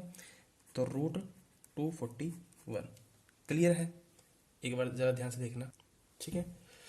यानी ऊपर वाला पोर्शन मेरा सोल्व, अपोन में क्या करना था मेरे को, नीचे b1 वेक्टर का मैग्नीट्यूड। तो b1 वेक्टर क्या है 2 3 6, इसका क्या निकालना है मैग्नीट्यूड। तो 2 का स्क्वायर कितना हो जाएगा 4, 3 का स्क्वायर 9, ठीक है, और 6 का स्क्वायर 36, और इसका क्या निकालना है मैग्नीट्यूड निकालना है। 36 और 4 40 और 9 49, 49 का रूट क्या होता है 7, तो नीचे क्या आ जाएगा 7। तो ये आ जाएगी मेरी दो पैरेलल लाइनों के बीच शॉर्टेस्ट डिस्टेंस, ठीक है। तो ये खत्म हुआ हमारा लाइन का फंडामेंटल, ठीक है। तो लाइन का क्या क्या पूछ सकता है, एक सिंपल लाइन और पैरेलल लाइन के बीच में शॉर्टेस्ट डिस्टेंस कैसे निकालेंगे, एंगल कैसे निकालेंगे, ठीक है। जब जब क्या हो वेक्टर इक्वेशन दी हो और कार्टेशियन इक्वेशन दी हो, तो कुछ नहीं घबराना, इक्वेशन ऑफ लाइन कैसे निकालेंगे, ठीक है। तो लाइन वाला चैप्टर खत्म। अब चलते हैं प्लेन पर, ठीक है। सबसे पहले देखते हैं equation of plane in normal form कैसे फाइंड आउट करते हैं। वीडियो लंबा जा रहा है, कोई दिक्कत तो नहीं होनी चाहिए, आई थिंक आपको मेरे हिसाब से तो नहीं होनी चाहिए, ठीक है। अगर आप सीरियस कैंडिडेट हैं तो कोई दिक्कत नहीं होनी चाहिए। तो सबसे पहले हम देखते हैं equation of plane in normal form क्या होती है, ठीक है। पहले इक्वेशन प्लेन की इक्वेशन देख लीजिए क्या होता है। प्लेन की इक्वेशन होती है n cap is equal to n vector upon में एन वेक्टर का मैग्नीट्यूड, ये कहलाती है इक्वेशन ऑफ प्लेन, ठीक है। अब सबसे पहले हमें क्या निकालना है, equation of plane in normal form. तो हम देखते हैं equation of plane in normal form, ठीक है। एग्जाम्पल से हम पूरा क्लियर करते हैं इसको कि क्या चीज़ है, क्या पूछ रहे हैं। जैसे क्वेश्चन मेरे पास क्या है, इक्वेशन ऑफ प्लेन बताएं, ठीक है, कहाँ से, ओरिजिन से, जो कि 6 अपॉन में अंडर रूट में 29 की दूरी पर स्थित है, कहाँ से, ओरिजिन से, ठीक है। और ओरिजिन यानी मूल बिंदु से इसका नॉर्मल, नॉर्मल मतलब अभिलंब कितना है 2i माइनस में 3j प्लस में 4k है, ठीक है। तो इक्वेशन ऑफ प्लेन क्या थी, n vector is equal to n vector upon में एन वेक्टर का मैग्नीट्यूड। यहाँ एन वेक्टर क्या है, ये दे रखा है, वेक्टर दिखाई दे रहा है, ठीक है। इसके बटे में क्या लिखना है, इसका मैग्नीट्यूड लिखना है, ठीक है। और ये जो वैसे ही कंफ्यूज करने के लिए दे रखा है, तो इसका मैग्नीट्यूड क्या होगा, तो अब आराम से देख रहे हो, 2 का स्क्वायर 4, 3 का स्क्वायर 9, 4 का स्क्वायर 16, तो कितना आ जाएगा 29, ठीक है। तो इसको कैसे लिखेंगे हम, 2 अपॉन में 29i, ठीक है। उसके बाद और क्या है, माइनस का 3 अपॉन में 29j, उसके बाद क्या है 4 अपॉन में 29k, बस क्वेश्चन इज ओवर। ये होती है नॉर्मल फॉर्म, ठीक है। Equation of plane in normal form, जब ओरिजिन से इसका क्या दे रखा हो, नॉर्मल दे रखा हो, इतना कुछ भी दे सकता है वेक्टर के फॉर्म में, यहाँ जरूरी थोड़ी ना कि 2i माइनस 3j ही देगा, ठीक है। तो ये हुआ पहला स्टेप प्लेन का। तो पहला क्या क्या पूछ सकते हैं इसमें, equation of plane in normal form, ये क्लियर हो गया। उसके बाद है डिस्टेंस। अच्छा डिस्टेंस कैसे कैसे पूछ सकता है, एक तो पॉइंट देकर, अगर दो दो लाइनें पैरेलल भी दे सकता है और ओरिजिन से भी दे सकता है, यानी मूल बिंदु से भी दे सकता है, ठीक है।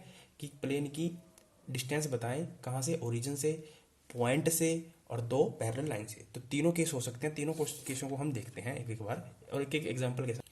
फॉर एग्जाम्पल मेरे पास एक क्वेश्चन है, मेरे को दे रखा है 2x माइनस में 3y प्लस में 4z इज माइनस का 6 इज इक्वल टू 0, ठीक है। और कहा है कि मूल बिंदु यानी ओरिजिन से इसकी क्या बताएं, डिस्टेंस बताएं। ये क्या दे रखा है, एक प्लेन दे रखा है, और इसके मैंने लिखा नहीं, इसमें अंडरस्टूड है, खुद भी खुद क्वेश्चन में लिखा होगा कि हमें एक प्लेन दे रखा है जिसकी इक्वेशन ये है, और हमें कहता है कि इसके ओरिजिन से इसकी डिस्टेंस बताएं, ठीक है। तो ओरिजिन से जब भी इसकी डिस्टेंस बतानी होगी तो बहुत सिंपल है, कोई कुछ नहीं करना है, ठीक है। क्या, अच्छा कुछ नहीं करना है तो इसका मतलब ये नहीं कि कुछ नहीं करना है, करना है, बहुत कुछ करना है। और सबसे पहले तो आप इसको थोड़ा सही करके लिख लीजिए, कैसे, कि जो कोफिशेंट वाले हैं एक्स वाई जेड वाले वो एक साइड कर लीजिए और जो विदाउट कोफिशेंट है ना उसको जीरो के उधर ले जाइए, ठीक है। जैसे कि, और आई थिंक ये क्लर्क में आया था, ये क्वेश्चन क्लर्क में आया था आई थिंक, ठीक है। जैसे कि इसको कैसे लिखेंगे, 2x माइनस में 3y प्लस में 4z इज इक्वल टू 6 हो जाएगा, है ना, उधर जाएगा तो 6 हो जाएगा। अब हमें क्या बताना है कि प्लेन की डिस्टेंस बतानी है, कहाँ से, मूल बिंदु से यानी ओरिजिन से बतानी है। तो बहुत सिंपल है, कैसे करेंगे, हम क्या करेंगे, जो मेरे पास ये जो कोफिशिएंट बचा है ना, इसके बटे में ये जो भी है ना इसका क्या निकाल देंगे, हम मैग्नीट्यूड निकाल देंगे, ठीक है। तो कोफिशिएंट क्या बचा मेरे पास इधर, प्लस का 6 अपॉन में मैग्नीट्यूड क्या कैसे निकालेंगे इसका, तो आपको पता है 2 का स्क्वायर 4, 3 का स्क्वायर 9, 4 का स्क्वायर 16, तो 16 और 4 20 और 9 29, और सबके ऊपर क्या लगाता है रूट, तो यहाँ पे क्या आ जाएगा रूट 29, ये क्या आ जाएगी इसकी डिस्टेंस, कहाँ से, ओरिजिन से। कितना आसान क्वेश्चन था और क्लर्क में आया हुआ था क्वेश्चन, क्लियर है, ठीक है। ये तो थी कि जब प्लेन की डिस्टेंस पूछे कहाँ से, ओरिजिन से। दूसरा क्या हो सकता है कि डिस्टेंस पूछ सकता है कब, जब दो प्लेन क्या हो, पैरेलल हो, है ना, जब दो प्लेन क्या हो, पैरेलल हो, और हमसे क्या पूछे, उन दोनों के बीच में डिस्टेंस, ठीक है।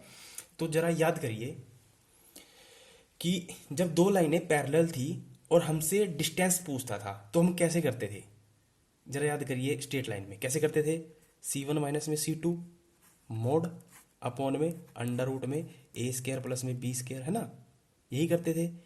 और इसमें भी यही करेंगे, C1 माइनस में C2 उसका मोड अपॉन में ए स्क्वायर प्लस में बी स्क्वायर। बस ये 3D है तो यहाँ क्या हो जाएगा C स्क्वायर, क्योंकि यहाँ Z का कोफिशिएंट भी होता है, ठीक है। मैं क्वेश्चन के साथ पूरा क्लियर करता हूँ, और ये क्वेश्चन भी आई थिंक आया हुआ है क्लियर। जरा इस क्वेश्चन को देखिए, हमें दो प्लेन के बीच में, दो पैरेलल प्लेन है, याद रखेंगे, दो समांतर समतल हैं, समतल बोलते हैं ना प्लेन को, तो दो पैरेलल प्लेन है, उनके बीच में डिस्टेंस निकालनी है, उनके बीच में क्या निकालनी है, डिस्टेंस निकालनी है। और ये क्लर्क में आया था क्वेश्चन, ठीक है। अब देखिए इसको कैसे करेंगे सोल्व, जरा ध्यान से देखना। अच्छा, आपके माइंड में आ रहा होगा सर ये पैरेलल तो है नहीं, क्योंकि पैरेलल में क्या होता है, कोफिशिएंट क्या होते हैं, बराबर होते हैं ना। ये इस ऊपर तो क्या लिखा हुआ 2x प्लस में 3y 4z is equal to 4, इधर नीचे क्या लिखा हुआ 4x प्लस में 6y प्लस में 8z इज इक्वल टू 12। आप किस आधार पर इसको पैरेलल बोल रहे हो, ये पैरेलल है, कैसे पैरेलल है, देखिए जरा ध्यान से, आपको ना ये भी ध्यान में रखना है, जब क्वेश्चन में बोल दिया कि ये पैरेलल है तो आपको क्या समझना है कि ये पैरेलल ही है भाई। जब क्वेश्चन में एग्जामिनर ने बता दिया कि ये पैरेलल है तो आपको प्रूफ करने की क्या जरूरत है कि ये पैरेलल है या नहीं है, ठीक है। ये पैरेलल है, कैसे पैरेलल है, आप जरा इस इक्वेशन को ध्यान से देखिए। अगर इसमें से मैं 2 कॉमन ले लूँ, ठीक है, 2 कॉमन ले लूँ तो क्या आएगा, यहाँ से 2 कॉमन लेता हूँ तो ये क्या हो जाएगा 2x, या 2 से डिवाइड मार देता हूँ, 2 कॉमन लेने का मतलब डिवाइड, कॉमन लेने का मतलब यही होता है डिवाइड मारना, ठीक है।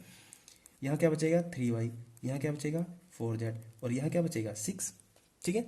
तो अब जरा कंपेयर करिए दोनों को, इन दोनों को, क्या ये दोनों बराबर नहीं हुई, ठीक है, क्या ये दोनों बराबर, हमें इनसे नहीं पता, ये कांस्टेंट से मतलब नहीं है, हमें सिर्फ ये लाइन देखनी है, इक्वेशन देखनी है, ठीक है, इन दोनों इक्वेशनों को देखना है, कांस्टेंट से मतलब नहीं है, ठीक है। क्या ये पैरेलल नहीं है, क्या पैरेलल है, बिल्कुल है ना, तो ये क्या है पैरेलल। तो अब दो प्लेन जब पैरेलल होंगे उनके बीच में डिस्टेंस निकालने का फॉर्मूला क्या है, C1 माइनस में C2, और ये क्या है मोड में, तो C1 क्या है 4, जो कांस्टेंट है वो क्या कहलाएंगे C1, और जो C2 क्या है दूसरी प्लेन का कांस्टेंट कहलाएगा। तो 4 में से माइनस का 6 गया, ठीक है। और आपको ध्यान रखना है ऊपर मोड लगा हुआ है तो हमेशा पॉजिटिव वैल्यू देगा, ठीक है, -2 का कोई रोल है ही नहीं, +2 देगा, अपॉन में अंडर रूट में a का स्क्वायर प्लस में b का स्क्वायर प्लस में c का स्क्वायर। तो a b c क्या है, ये कोफिशिएंट प्लेन के कोफिशिएंट। तो 2 का स्क्वायर 4, 3 का स्क्वायर 9, 4 का स्क्वायर 16, तो यहाँ क्या आ जाएगा -2, मोड लगा हुआ है तो +2 अपॉन में ये कितना हो जाएगा 16 4 20 और √29, तो ये क्या कहलाएगा 2 अपॉन में √29 क्या कहलाएगा, इसका डिस्टेंस किसके बीच में, दो प्लेन के पैरेलल प्लेन के बीच में, ठीक है। तो देखिए कंपटीशन में ना मैं आपको बताऊं, चाहे HSC हो कोई भी हो, HSC भी ना आपको बड़े इजी क्वेश्चन पूछता है, बस वो आपको इसलिए मुश्किल लगते हैं क्योंकि आपने उनकी प्रैक्टिस नहीं की। जो भी HSC क्वेश्चन पूछेगा ना बड़ा ट्रिकी क्वेश्चन पूछता है, जैसे मैंने शुरू में जो क्वेश्चन दिखाया ना वो बहुत ट्रिकी है, एक लाइन का क्वेश्चन है वो, ठीक है। अगर आप उसको थोड़ा ध्यान से देखोगे तो वो एक लाइन का क्वेश्चन है, कभी भी लेंथी क्वेश्चन नहीं पूछा जा सकता कंपटीशन के अंदर, उसके पीछे कहीं ना कहीं कोई अप्रोच जरूर काम कर रही होगी, ठीक है। तो आई होप आपको ये समझ में आया जो मैं बताना चाह रहा था।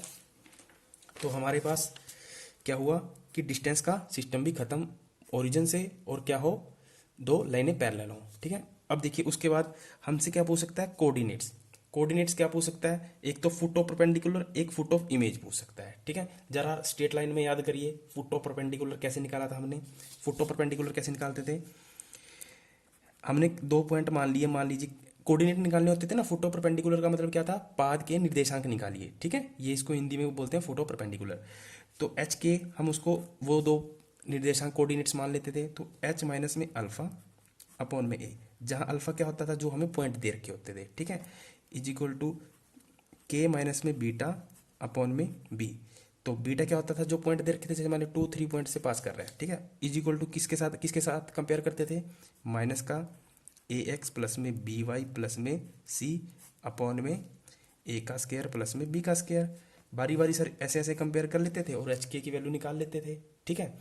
पर यहाँ ध्यान रखना, यहाँ क्या था माइनस, और जब इमेज निकालनी होती थी तो हम क्या करते थे, -2 से अंदर गुणा कर देते थे। क्लियर है।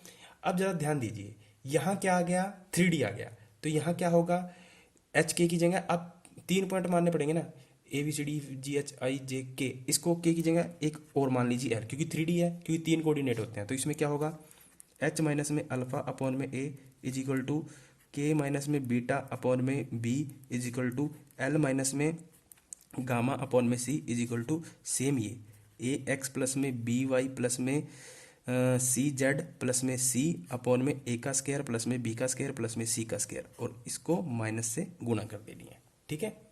तो सिंपल, यहाँ क्या था, दो कोफिशिएंट हुआ करते थे एक्स और वाई, यहाँ तीन को कोऑर्डिनेट्स आ गए, यानी एक्स वाई जेड आ गया। तो मैंने क्या किया, सी जेड कर दिया, नीचे सी का स्क्वायर कर दिया, है सब कुछ वही। बारी बारी सर क्या कर लेंगे, हम कंपेयर कर लेंगे, जैसी ही क्वेश्चन की भाषा होगी उस हिसाब से हम उसको कंपेयर करते चलेंगे, ठीक है। तो सबसे पहले फुट ऑफ परपेंडिकुलर निकालते हैं। फुट ऑफ इमेज आपके इसमें दे नहीं रखी, ठीक है, 3D में। पर अगर होता है फुट ऑफ इमेज भी आएगा तो आप आसानी से निकाल लोगे। वहां क्या करना है, सिर्फ आपको फुट ऑफ इमेज में -2 से गुणा करना है। यहाँ क्या करना है, माइनस से गुणा करना है, यानी माइनस से गुणा करना मतलब हम -1 से गुणा कर रहे हैं, ठीक है। चलिए एक क्वेश्चन करते हैं फुट ऑफ परपेंडिकुलर का, तब सारा कुछ क्लियर होगा। तो फुट ऑफ परपेंडिकुलर कैसे निकालते हैं, परपेंडिकुलर किसमें, प्लेन में। उधर कहाँ निकालते थे, लाइन में, दो लाइनों के बीच में, ठीक है। यहाँ प्लेन देखिए, फॉर एग्जांपल हमारे पास क्या है, 2x माइनस में 3y प्लस में 4z माइनस में 6 इज इक्वल टू 0। प्लेन के, कोई प्लेन दे रखा है, ये प्लेन की क्वेश्चन दे रखी है, ओरिजिन से फुट ऑफ परपेंडिकुलर बताएं, जिसको क्या बोलते हैं हिंदी में, पाद के निर्देशांक बताएं। तो ओरिजिन से बताना है।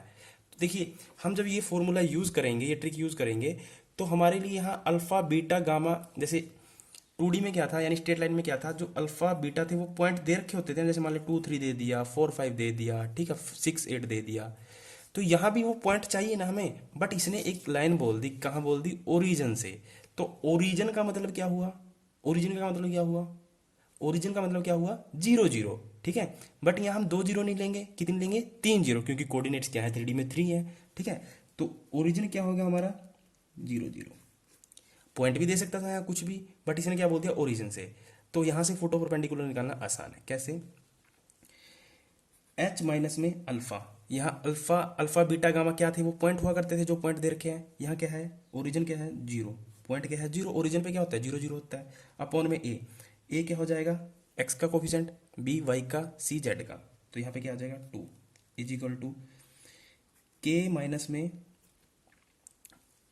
पॉइंट का कोफिशिएंट क्या है, 0, अपॉन में बी क्या हो जाएगा, -3 is equal to l minus में पॉइंट का कोफिशिएंट क्या है यहाँ पर, 0, क्योंकि ओरिजिन से जा रहा है ना।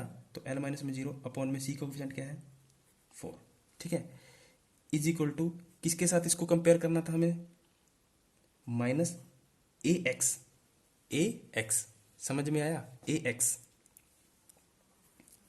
प्लस में बी वाई प्लस में सी जेड प्लस में सी अपॉन में ए का स्क्वायर प्लस में बी का स्क्वायर प्लस में सी का स्क्वायर, यही करना था। अब जरा ध्यान से देखना, ए बी सी तो क्या है, 2 3 4, ये तो ए बी सी है, ठीक है। और ये जो पीछे कांस्टेंट लगा हुआ है क्या है, -6, ठीक है, कभी इसको भी सी मान लो, ये कांस्टेंट है। अब एक्स वाई जेड क्या होगा, यहाँ पर एक्स वाई जेड क्या होंगे, जो हमें पॉइंट दिए होते हैं कोऑर्डिनेट्स पर। अब जरा ध्यान दीजिए, थोड़ा सा दिमाग लगाइए, कि हमारे पास जो पॉइंट्स दे रखे हैं वो क्या है, ओरिजिन से जा रहा है, यानी एक्स की वैल्यू क्या है 0, वाई की वैल्यू क्या है 0, जेड की वैल्यू क्या है 0। ठीक है, तो अगर मैं यहाँ ए की वैल्यू रखता हूँ मतलब 2 रखता हूँ, पर फिर मुझे एक्स की वैल्यू के साथ क्या करना पड़ेगा, गुना करना पड़ेगा। तो 2 की 0 से गुना करूंगा तो क्या आएगा, 0 ही आएगा। सेम -3 की 0 से गुना करूंगा तो 0 ही आएगा। 4 की 0 से गुना करूंगा तो 4 ही आएगा। तो एट लीस्ट मेरे पास क्या बचेगा, यहाँ क्या होता है +-6। ठीक है, अब देखिए यहाँ पे क्या है, ये माइनस में दे रखा है तो मैं यहाँ क्या लिख दूंगा -6। ठीक है, तो क्या आएगा माइनस, माइनस तो फॉर्मूले वाला बाहर। ठीक है, ये सब क्या हो गए, 0 हो गए। 0 + 0 + 0, यहाँ क्या है -6। अगर ये पॉजिटिव होता तो मैं पॉजिटिव 6 लिख देता, तो -6 अपॉन में यहाँ क्या है a का स्क्वायर, b का स्क्वायर, c का स्क्वायर। तो a का स्क्वायर कितना आ जाएगा 4, c का स्क्वायर कितना आ जाएगा, c का स्क्वायर कितना आ जाएगा 9, -3 का स्क्वायर पॉजिटिव 9 ही आएगा, और 4 का स्क्वायर कितना आ जाएगा 16। ठीक है, तो अब देखिए क्या हो जाएगा, 0 + 0, 0 + 0 -6, तो क्या आएगा -6 आएगा, क्योंकि 0 में कुछ भी ऐड करेंगे तो -6। पर आपको ये भी ध्यान रखना है बाहर एक माइनस भी है। ठीक है, तो -6 से -6 की गुणा करेंगे तो क्या आ जाएगा अंदर पॉजिटिव, और इन सब को जोड़ोगे तो क्या आएगा 29, यानी 6/29 क्या आ गई इसकी वैल्यू। अब मेरे को क्या करना है, इससे क्या करना है, कंपेयर करना है। फुटो परपेंडिकुलर आ जाएंगे, इन सभी से कंपेयर करना है, करते जाओ। h-0 का मतलब क्या हुआ, h/2, 0 की तो कोई वैल्यू नहीं होती, इज इक्वल टू किसके रखेंगे 6/29 के। बारी बारी सर, फिर ऐसे ही k/-3 इज इक्वल टू 29, फिर l/4 इज इक्वल टू 6/29। ठीक है, और कंपेयर करते चली जाइए। ठीक है, तो अब देखिए क्या आएगा, क्रॉस करेंगे तो क्या आएगा, h क्या आ जाएगा 6 दूनी 12/29। ठीक है, इधर क्रॉस करने की जरूरत नहीं क्योंकि बाद में फिर लेके आना पड़ेगा। तो एक निर्देशांक यानी एक कोऑर्डिनेट क्या है आपका 12/29, कोमा यहाँ से कर लीजिए। -3 की क्रॉस करोगे तो कितना आएगा, -18/29। तो दूसरा कोऑर्डिनेट क्या है, -18/29। ठीक है, तीसरा कर लीजिए, 4 चौके 16, 16/29। ये आपके क्या आ गए कोऑर्डिनेट्स आ गए जो आपसे पूछा था, फुटो परपेंडिकुलर। मान के चलिए कि फुटो परपेंडिकुलर आएगा इस बार। ठीक है, तो आपको पता होना चाहिए कहाँ आप लेंथी मेथड से जाओगे, ये मेथड सबसे इजी है। क्लियर है, चलिए तो कोऑर्डिनेट्स निकालने का सिस्टम भी clear. Photo perpendicular photo of image में क्या करेंगे, -2 से गुणा कर देंगे ऊपर, बस बाकी सब फंडा सेम है। अच्छा, यहाँ ओरिजिन से बोला था तो इस वजह से हमने 0 0 लिया। वहाँ पॉइंट भी दे सकता है 1 2 3, कुछ भी पॉइंट दे सकता है, कुछ भी उसकी मर्जी है एग्जामिनर की। उसके बाद है प्लेन इंटरसेप्ट फॉर्म।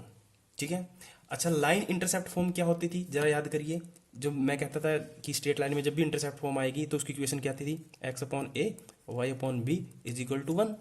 ठीक है, बट ये क्या है 3D प्लेन किस में आता है, 3D में आता है। तो यहाँ क्या हो जाएगा x/a प्लस में y/b प्लस में z/c इज इक्वल टू 1, क्योंकि यहाँ एक कोऑर्डिनेट और जुड़ जाता है ना, तो ये इसकी क्या बनती है इंटरसेप्ट फॉर्म बनती है। ठीक है, तो इंटरसेप्ट फॉर्म क्या होगी प्लेन की, याद रखेंगे x/a y/b z/c is equal to 1। ठीक है, तो देखिए कैसे क्वेश्चन, इसका एक एग्जांपल लेके करते हैं फिर आपको अच्छे से समझ में आएगा।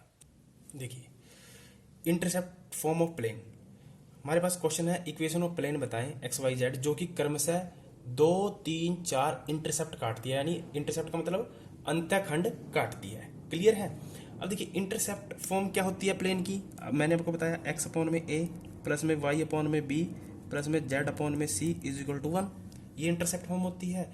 और जो कितना अंतःखंड काट रही है 2 3 4 है ना, तो रख दीजिए आराम से।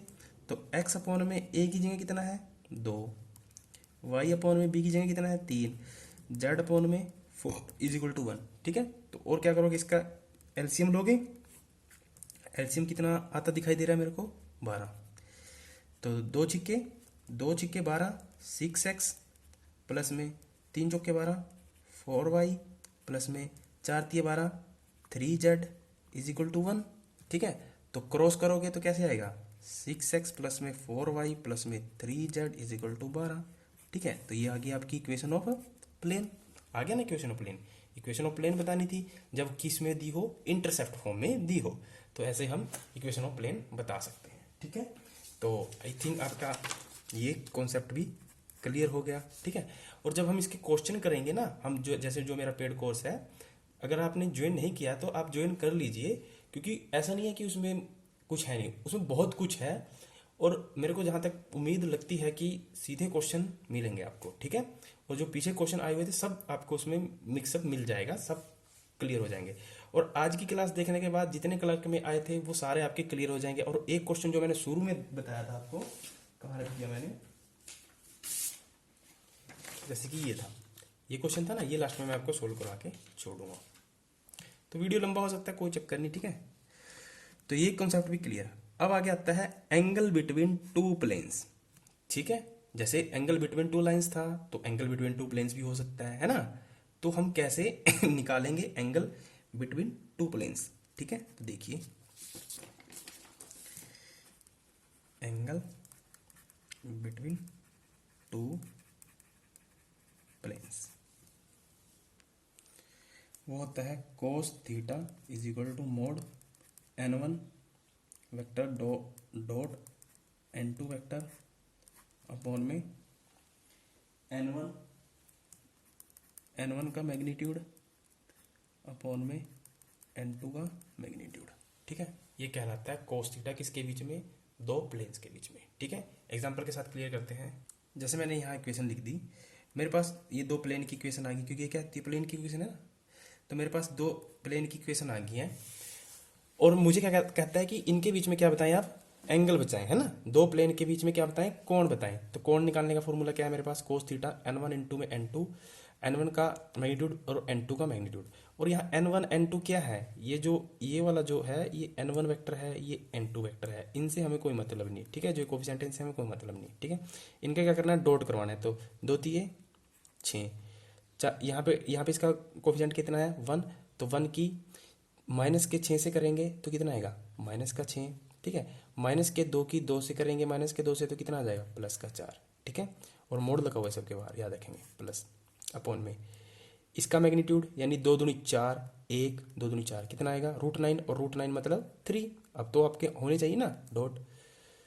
ये कितना आ जाएगा, 36 यानी 2 का स्क्वायर 4, 6 का स्क्वायर 36, 36 और 4 40, और 3 तिया 9, 40 और 9 49, 49 का रूट क्या होता है, 7। तो 7 आ जाएगा। तो 6 से 6 कटा, ऊपर कितना बच गया 4, और नीचे कितना बच गया 21। तो 4/21 क्या आ गया आपका कोस थीटा। यहाँ से थीटा क्या आ जाएगा, कोस इनवर्स 4/21। क्लियर है। तो ये हो गया दो लाइनों के बीच में क्या निकालना, सॉरी दो प्लेन्स के बीच में एंगल, ठीक है। एक और एग्जांपल लेते हैं जिससे और अच्छा हो जाए। फॉर एग्जांपल ये दो प्लेन्स की इक्वेशन दे रखी है, ठीक है। इनके बीच में क्या बताना है, एंगल। तो एंगल क्या होता है, n1 डॉट n2। तो यहाँ n1 n2 पता है, तो 2 तिये 6 हो जाएगा। और माइनस की 6 से 2 से करेंगे तो कितना आ जाएगा, माइनस का 12 आ जाएगा। 2 की माइनस के 2 से करेंगे तो कितना आ जाएगा, माइनस का 4 आ जाएगा। क्लियर है। अपॉन में यही है ना, यहाँ पर क्या है, 2z है, और मैं चेक कर लेता हूँ 2 है या कुछ और है, ठीक है। तो 2 ही है, ठीक है। चलिए मोड लगा होता है अंडर रूट में। अब देखिए 3 का स्क्वायर 9, 6 का स्क्वायर 36, 2 का स्क्वायर 4। तो 36 और 4 49, 49 का रूट क्या होता है 7।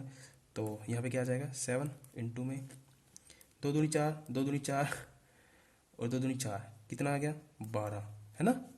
कितना आ गया 12, तो √12। ऊपर क्या बचा, देखिए माइनस के 12 और माइनस के 4 कितने हो गए, माइनस के 16। और यहाँ पे क्या है प्लस के 6, तो कितना बच गया माइनस का 10। बट आपको पता है मोड लगा हुआ है, तो माइनस के 10 की कोई वैल्यू नहीं, तो क्या आ जाएगा प्लस का 10 अपॉन में 7√12, ठीक है। ये भी आंसर आपका सही है। अगर ये ना मिले तो और क्या मिल सकता है, देखिए √12 को क्या लिख सकते हो, 4 गुणा में 3 ये लिख सकते हो। तो 4 का रूट बाहर निकलेगा, यानी 2 बाहर निकल जाएगा, अंदर क्या बच जाएगा √3। तो इसको कैसे लिख, 2 गुणा में 7 गुणा में 2 √3 ऐसे लिख सकते हो, ठीक है। 2 से इसको काटोगे 5 बार, ठीक है। तो यहाँ से क्या आएगा 5/7√3, है ना, यही आएगा, ठीक है। तो आपका ये आंसर भी सही है। पर एग्जामिनर स्वाद लेने के लिए थोड़ा और इसको आंसर तक और थोड़ा टफ कर देता है। कैसे, अब देखिए हम क्या करते हैं, रूट को नीचे नहीं छोड़ते, तो हमें नीचे रूट खत्म करना है, तो हम क्या करेंगे रैशनलाइज कर देंगे, है ना। तो 5/7 √3 के साथ क्या कर देंगे, ऊपर गुणा नीचे गुणा, डिवाइडेड, रैशनलाइज का मतलब क्या होता है, divide and multiply same number से। तो ऊपर क्या बचा, ऊपर बच गया 5√3 और नीचे क्या बचा, देखिए √3 की √3 के साथ गुना करेंगे क्या आएगा, base are same, power will be added, और आधी पावर एक पावर यानी 3 आ जाएगा, और 7 दिया 21। तो ये आपका आंसर हो सकता है। ठीक है, तो अकॉर्डिंग टू ऑप्शन कुछ भी हो, कहाँ तक जाना है, पर जो मैंने शुरू में चीज़ बताई थी कि वहीं पे नहीं गिर जाना आपने, जहाँ पे कि नन ऑफ दिस दिया हो और आपने निकाल के बैठे हो कि नन ऑफ दिस है, इसमें मैच नहीं कर रहा है, तो नन ऑफ दिस लगा दो। ठीक है, थोड़ा सा और उसको सिंप्लीफाई कर लेना। क्लियर है, चलिए तो क्या बचा अब आपके पास, तो एंगल निकल गया, एंगल बिटवीन टू प्लेन्स। ठीक है, अब एंगल बचता है बिटवीन लाइंस और प्लेन, और यही बहुत इंपॉर्टेंट है, ये आ सकता है इस बार। एंगल बताना है लाइन और प्लेन के बीच में कैसे निकालेंगे। ठीक है, ये लिख दिया मैंने, एंगल बिटवीन लाइन और प्लेन, यानी प्लेन और लाइन के बीच में कैसे थीटा निकालेंगे, कोण कैसे निकालेंगे। ठीक है, तो क्या होगा, यहाँ आएगा साइन थीटा, ये जरूर याद रखेंगे। सब में क्या आ रहा था, कोस थीटा, यहाँ आएगा साइन थीटा, एक ही केस है तो याद रहेगा। साइन थीटा कब आएगा, तो माइंड में रहेगा कब, जब क्या निकालते हैं हम, लाइन और प्लेन के बीच में एंगल। ठीक है, और याद करिए थीटा, साइन थीटा कब आता था, जब हमें क्या दिए हो, क्रॉस वेक्टर दे रखे हो, जब साइन थीटा निकालते थे, और जब डॉट प्रोडक्ट होती थी तो कोस थीटा निकालते थे। ठीक है, ये माइंड में बैठना चाहिए आपके एकदम से। तो क्या होता है b1 vector dot n vector, ठीक है, अपॉन में b1 का मैग्नीट्यूड अपॉन में n वेक्टर का, n1 वेक्टर का मैग्नीट्यूड, और सारा कुछ क्या होता है मॉड में। ठीक है, यहाँ b1 को सीधा b भी कह सकते हो। ठीक है, b भी कह सकते हो, सीधा b भी कह सकते हो b, और यहाँ n1 को सीधा n। ठीक है, देखिए b वेक्टर किसको दिखाएगा, लाइन की इक्वेशन को, n वेक्टर किसकी इक्वेशन को दिखाएगा, प्लेन की इक्वेशन को, और एंगल किसका निकाल रहे हैं हम, लाइन और प्लेन का। बात खत्म। तो देखिए एक एग्जांपल लेते हैं, उससे पूरा क्लियर हो जाएगा। मेरे पास क्वेश्चन है, x प्लस में 1/2 y अपॉन में 3 is equal to z minus 3 upon में 6। लाइन और प्लेन की इक्वेशन क्या दे रखी है मेरे को, 10x माइनस का 2y, मैं यहाँ लिख देता हूँ बड़ा बड़ा, 10x माइनस का 2y प्लस का 11z इज इक्वल टू 3। इससे तो मेरे को मतलब नहीं। ठीक है, अब देखिए ये क्या है, लाइन, और ये किसकी इक्वेशन दिखाई दे रही है आपको, प्लेन की, और निकालना भी क्या है, दोनों के बीच में एंगल है ना, लाइन और प्लेन के बीच में, और क्या निकालना है, साइन थीटा। तो लिख लीजिए साइन थीटा, मोड लगा लीजिए। अब जरा यहाँ ध्यान दीजिए, ये क्या है, कौन सी फॉर्म में लाइन, लाइन कौन सी फॉर्म में दे रखी है, तो आप कहेंगे सर कार्टेशियन फॉर्म में। ठीक है, और कार्टेशियन फॉर्म में जो बटे में होता है वो क्या होता है, बी, और हमें काम किससे है, बी से ही काम है ना, तो बी क्या होगा, 2 3 6। ठीक है, तो 2 3 6 क्या होंगे, बी वेक्टर के coefficient, dot n vector coefficient क्या होगा, 10 माइनस का 2 11। ठीक है, इनकी डॉट करवा दीजिए, 10 दूनी 20। ठीक है, 3 की माइनस के 2 के साथ माइनस का 6, 11 की 6 के साथ 66। ठीक है, अपॉन में बी का मैग्नीट्यूड, 2 का स्क्वायर 4, 3 का स्क्वायर 9, 6 का स्क्वायर 36। तो 36 और 4 40 और 9 49, और 49 का रूट क्या होता है 7, इंटू में 10 का स्क्वायर 100, 2 का स्क्वायर 4, 11 का स्क्वायर 1 to 1। ठीक है, तो कितना आएगा, 100 1 to 1 4, 5 2 2 to 5। तो 2 to 5 किसका रूट होता है, तो आप कहेंगे 15 का, क्योंकि 5 का तो निकालना आसान है, तो यहाँ क्या आ जाएगा 15। ठीक है, ऊपर सोल्व करेंगे, माइनस का 6 प्लस का 66, कितना बच गया, 60 बच गया, और 60 में 60 प्लस, एक मिनट कहीं मिस्टेक तो नहीं कर दी, 66 कैसे आया ये, 11 6 66। ठीक है, यहाँ एक मिस्टेक हो गई है, क्या है कि यहाँ पे क्या है, प्लस का 2y है, यहाँ पे क्या है प्लस का 2y, और ये जो 11 है ना ये नेगेटिव है, ये क्या है नेगेटिव।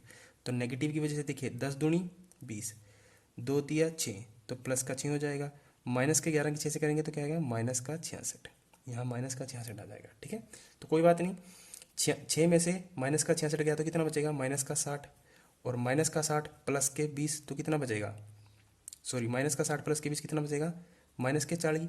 ठीक है, बट मुझे पता है मोड लगा हुआ है तो माइनस का कोई इंपॉर्टेंस नहीं है, तो कितना आ जाएगा, ऊपर कितना आ जाएगा 40, नीचे कितना आ जाएगा 7 गुणा में 15। तो काटना चाहे तो काट सकते हैं, 5 दिए 15 और 5 8 40, तो ऊपर कितना आ जाएगा 8/21, 7 दिए 21। अगर मैं थीटा निकालना चाहूँ तो क्या आ जाएगा, साइन इनवर्स 8/21। ठीक है, तो ये मेरा फाइनल आंसर होगा। ठीक है, तो देखिए हमने क्या क्या सीखा 3D में। ये मैंने +2 लेवल का सिखाया है, 11th का नहीं बताया आपको। ठीक है, 11th का मैं सीधा क्वेश्चन में बताऊंगा। एंगल बिटवीन लाइन और प्लेन के बीच में। तो ये 3D था। 3D को मैंने पूरा डिटेल में जो जो इसमें था, एक पॉइंट वाइज पॉइंट, एक हर एक का उदाहरण लेते हुए और सिंपल भाषा में आपको सारा सिखा दिया। अब आपकी जिम्मेदारी ये बैठती है कि आप इसकी प्रैक्टिस करें पूरी दबा के। ठीक है, बार बार इसको देखें, नोट्स बनाएं। ठीक है, अगर आप अभी आपने मेरा कोर्स नहीं ज्वाइन किया है, अगर आप करना चाहते हो तो आप मेरे को 8295447652 पर मैसेज कर सकते हो, जिसमें हम सभी विषय पढ़ते हैं। ठीक है, चाहे वो मैथ हो, कंप्यूटर हो, जीएस हो, कुछ भी हो। ठीक है, सभी विषय की तैयारी मैं करवाता हूँ उसमें। ठीक है, तो आप ज्वाइन कर सकते हो। इस पर मुझे व्हाट्सअप कर आप मैसेज कर पता कर सकते हो। ठीक है, तो ये 3D कंप्लीट हुआ मेरी तरफ से। अभी एक पार्ट और आएगा जिसमें क्वेश्चन प्रैक्टिस करेंगे, वो तो वही देख पाएंगे जो मेरे पेड बैच में है। ठीक है, अब चलिए अब वो क्वेश्चन कर देते हैं जो बार बार कई बच्चों ने पूछा भी है। चलो मैं उसको सोल्व करवा ही देता हूँ। कहाँ गया वो, ये रहा। ठीक है, क्वेश्चन को ध्यान से देखिए। A vector of magnitude 10 unit, एक वेक्टर है जिसका मैग्नीट्यूड क्या है, 10 unit, perpendicular to a vector, वो इसके क्या है, परपेंडिकुलर है, आई प्लस में जे माइनस में के। ठीक है, and coplanar with vector B and c. Coplanar मतलब, कोप्लेनर को हिंदी में पता नहीं क्या बोलते हैं, सह स्थल, पता नहीं। कोप्लेनर का मैं मतलब समझा देता हूँ कि कोप्लेनर क्या होता है कि जैसे मान लीजिए दो वेक्टर क्या है, कोप्लेनर है, तो मैं क्या करूंगा यहाँ पे x2 माइनस में x1, y2 minus y1, z2 minus z1, और इन दोनों के यहाँ नीचे कोफिशिएंट लिख दूंगा। दोनों का सबका डिटर्मिनेंट लेने के बाद अगर जीरो आ जाए तो क्या होगा, कोप्लेनर, ये कहलाता है कोप्लेनर। तो देखिए इस क्वेश्चन को कितना हम आसानी से कर सकते थे। हमें हमें क्या दे रखा है, मैग्नीट्यूड कितना दे रखा है, 10 यूनिट गुणा में। ठीक है, डॉट। उसके बाद हमें क्या करना है, ए वेक्टर क्रॉस में बी वेक्टर क्रॉस में सी वेक्टर। ठीक है, क्या करना है, ए वेक्टर क्रॉस में बी वेक्टर, ब्रैकेट में बी क्रॉस सी करना था। ठीक है, अपॉन में ए वेक्टर क्रॉस में बी वेक्टर क्रॉस में सी वेक्टर। ठीक है, इसका क्या करना था, मैग्नीट्यूड। तो ये चीज करना था और आंसर हमारा आ जाता, जो भी होगा आंसर। ठीक है, तो देखिए सबसे पहले तो हम ब्रैकेट वाले को सोल्व करेंगे ना, पता है ना सिंप्लीफिकेशन में किसको हल करते हैं पहले। तो बी क्रॉस सी करेंगे। तो देखिए मेरे पास बी वेक्टर क्या है, ये, सी क्या है, ये, ए क्या है, ये बोल ही रखा था, यहाँ मैंने लिखा नहीं, ये सी है। ठीक है, अब देखिए क्रॉस प्रोडक्ट निकालना है। क्रॉस प्रोडक्ट आता है निकालना, कैसे निकालेंगे जरा देखिए। यहाँ पर क्या है, 2 माइनस का 1 माइनस का 1, रिपीट कर देंगे, 2 माइनस का 1 माइनस का 1। ठीक है, सी क्या है, 1 2 माइनस 1 1 2 माइनस 1 1 2 माइनस 1, रिपीट कर देंगे। ये कैंसिल, -1 की गुणा करेंगे इसके साथ तो क्या आएगा, प्लस का 1, इसके साथ गुणा करेंगे तो क्या आएगा, माइनस का 2। हम क्या करते हैं, माइनस करते हैं, तो 1 में से माइनस का 2 करेंगे माइनस, तो क्या हो जाएगा, प्लस का 2 हो जाएगा, यानी यहाँ क्या हो जाएगा, 3i। ठीक है, आगे देखिए -1 आ जाएगा और यहाँ पे क्या आ जाएगा, माइनस का 2 सेम, तो यहाँ पे क्या आ जाएगा, सेम यहाँ पर भी क्या आ जाएगा। तो -1 की -1 के साथ गुणा करेंगे तो क्या आएगा, माइनस का 1, और -1 की 2 के साथ गुणा करेंगे तो क्या आएगा, माइनस का 2, और हम क्या करते हैं, माइनस करते हैं, तो माइनस के 2 में से माइनस का 2 गया तो ये प्लस हो जाएगा, तो माइनस का 1 प्लस का 2 क्या होगा, प्लस का 1, तो यहाँ क्या आ जाएगा, जे, क्योंकि दूसरा वेक्टर जे होता है। चलिए ये भी सोल्व हुआ। अब इस पर आइए, 2 दूनी 4, और यहाँ पे क्या करना है, एक एकम एक, कैसा, माइनस का, तो 4 में से माइनस का 1 घटाना है तो क्या आ जाएगा, प्लस का 5k। ये तो आपको पता है ना, क्योंकि ये माइनस प्लस आना चाहिए, क्योंकि जब मैंने मैथ स्टार्ट किया था तो मैंने पहले ही आपको बोल दिया था कि जिसको माइनस प्लस का फंडा समझ में आ गया ना, कि बस जिसको भाग गुणा प्लस माइनस करना आ जाता है, उसको मैथ सिखाने की जिम्मेवारी मेरी है। ठीक है, अगर आप मुझे शुरू से फॉलो कर रहे हैं पहली क्लास से, तो आप सीख भी चुके होंगे। और मैक्सिमम बच्चे आप में से आर्ट्स से हैं जिनके पास मैथ नहीं था, और मेरा उद्देश्य यही था कि उनको थोड़ा बताया जाए, क्योंकि साइंस वाले तो पहले ही आइंस्टीन है, उनको क्या बताने की जरूरत है। ठीक है, वो तो बड़े गणितज्ञ है पहले। तो अब देखिए मेरे पास क्या आया, वेक्टर 3i प्लस में j प्लस में 5k। ये मेरे पास वेक्टर क्या आया, b क्रॉस में c वेक्टर। ठीक है, अब जरा ध्यान दीजिए, मेरे को किससे करवाना है क्रॉस, इसका a से। ठीक है, तो a वेक्टर क्या है मेरे पास, 1 1 -1 है ना, तो मैं लिखूंगा 1 1 -1। और मेरा B क्रॉस C क्या आया, 3 1 सॉरी 1 1 -1। फिर रिपीट करूंगा, अरे यहाँ साफ नहीं है, यहाँ कर देता हूँ 1 1 -1, फिर 1 1 -1 रिपीट करना है। किसके साथ क्रॉस करवाना है, B क्रॉस C के साथ। B क्रॉस C क्या है मेरा, 3 1 5 3 1 5 3 1 5, ये गया, ठीक है। 5 एकम 5 और माइनस का 1, तो 5 में से माइनस का 1 गया तो कितना आ जाएगा, 6 आई, ठीक है। तो ये गया तीन की -1 के साथ माइनस का 3 और माइनस का 5, तो माइनस का 3 और माइनस का 5 कितना हो जाएगा, माइनस का 8 जे, ये गया। उसके बाद ये कितना आ जाएगा, 1 माइनस करेंगे 3, तो 1 में से 3 गया तो कितना आएगा, माइनस का 2 के। तो मेरे पास वेक्टर क्या आ गया, ये आ गया, सिंपल, ठीक है। क्या आ गया, मतलब इस पूरे का जो रिजल्ट आया मेरे पास वो क्या आया, ये आया। और जरा ध्यान से देखिए, नीचे भी यही लिखा हुआ है और इसका क्या करना है, मैग्नीट्यूड निकालना है, ठीक है। तो जैसे ही आप इसका मैग्नीट्यूड निकालते हो इस वेक्टर का, तो क्या आएगा, 36 64 4, 36 और 64 100 और 4 104, तो कितना आ जाएगा, 104 √104। तो √104 तो किसी का भी नहीं होता ना। और यहाँ पे मैंने क्या लिखा होता, 10 गुना में, ठीक है। तो क्या आएगा, 10 गुना में, ऊपर क्या वेक्टर आया था मेरा, कहाँ गया, ऊपर का वेक्टर क्या आया था, ये आया था ना, ऊपर का वेक्टर 6i माइनस का 8j माइनस का 2k अपॉन में इसका मैग्नीट्यूड कितना आया है, √104, ठीक है। तो अब देखिए, क्या 10 √104 तो किसी का भी नहीं होता, क्या ये किसी से कट रहा है, तो यही क्या हो जाएगा, मेरा फाइनल आंसर हो जाएगा। अब ऑप्शन चेक करना था आपको, ऑप्शन में क्या है। पहला ऑप्शन कहता है +-10 i/j √126, दूसरा ऑप्शन कहता है मेरे तो √104 आ रहा है, तीसरा ऑप्शन कहता है ये नहीं, चौथा ऑप्शन नन ऑफ दिस। तो कोई ऑप्शन नहीं है, तो इसका मतलब क्या हुआ, नन ऑफ दिस। तो आप इसको चेक करके मुझे बता सकते हो कि कमीशन ने इसका आंसर क्या दिया है, ठीक है। तो मेरे हिसाब से जहाँ तक मेरे को लगा कि इसका आंसर डी ऑप्शन होना चाहिए, नोटा, ठीक है। क्योंकि ऑप्शन में जब आप लोगों ने स्क्रीनशॉट भेजा तो उसमें नन ऑफ दिस का ऑप्शन भी था, ठीक है। तो मेरे हिसाब से डी ऑप्शन होना चाहिए सही। बाकी आप मुझे आंसर बता सकते हो कि कमीशन ने क्या आंसर लगाया इसका, ठीक है। तो चलिए, ये 3D था, कल हम इसके क्वेश्चन करेंगे। क्वेश्चन मैंने आपको दिखा ही दिए हैं, बहुत क्वेश्चन है, आज भी 20-30 क्वेश्चन हो जाएंगे, 30-40 क्वेश्चन ये हो जाएंगे, 50 क्वेश्चन हो जाएंगे, बहुत हो जाएंगे। कितना करोगे, ठीक है, इसी को बार बार रिवाइज करते रहना। तो thank you, all the best.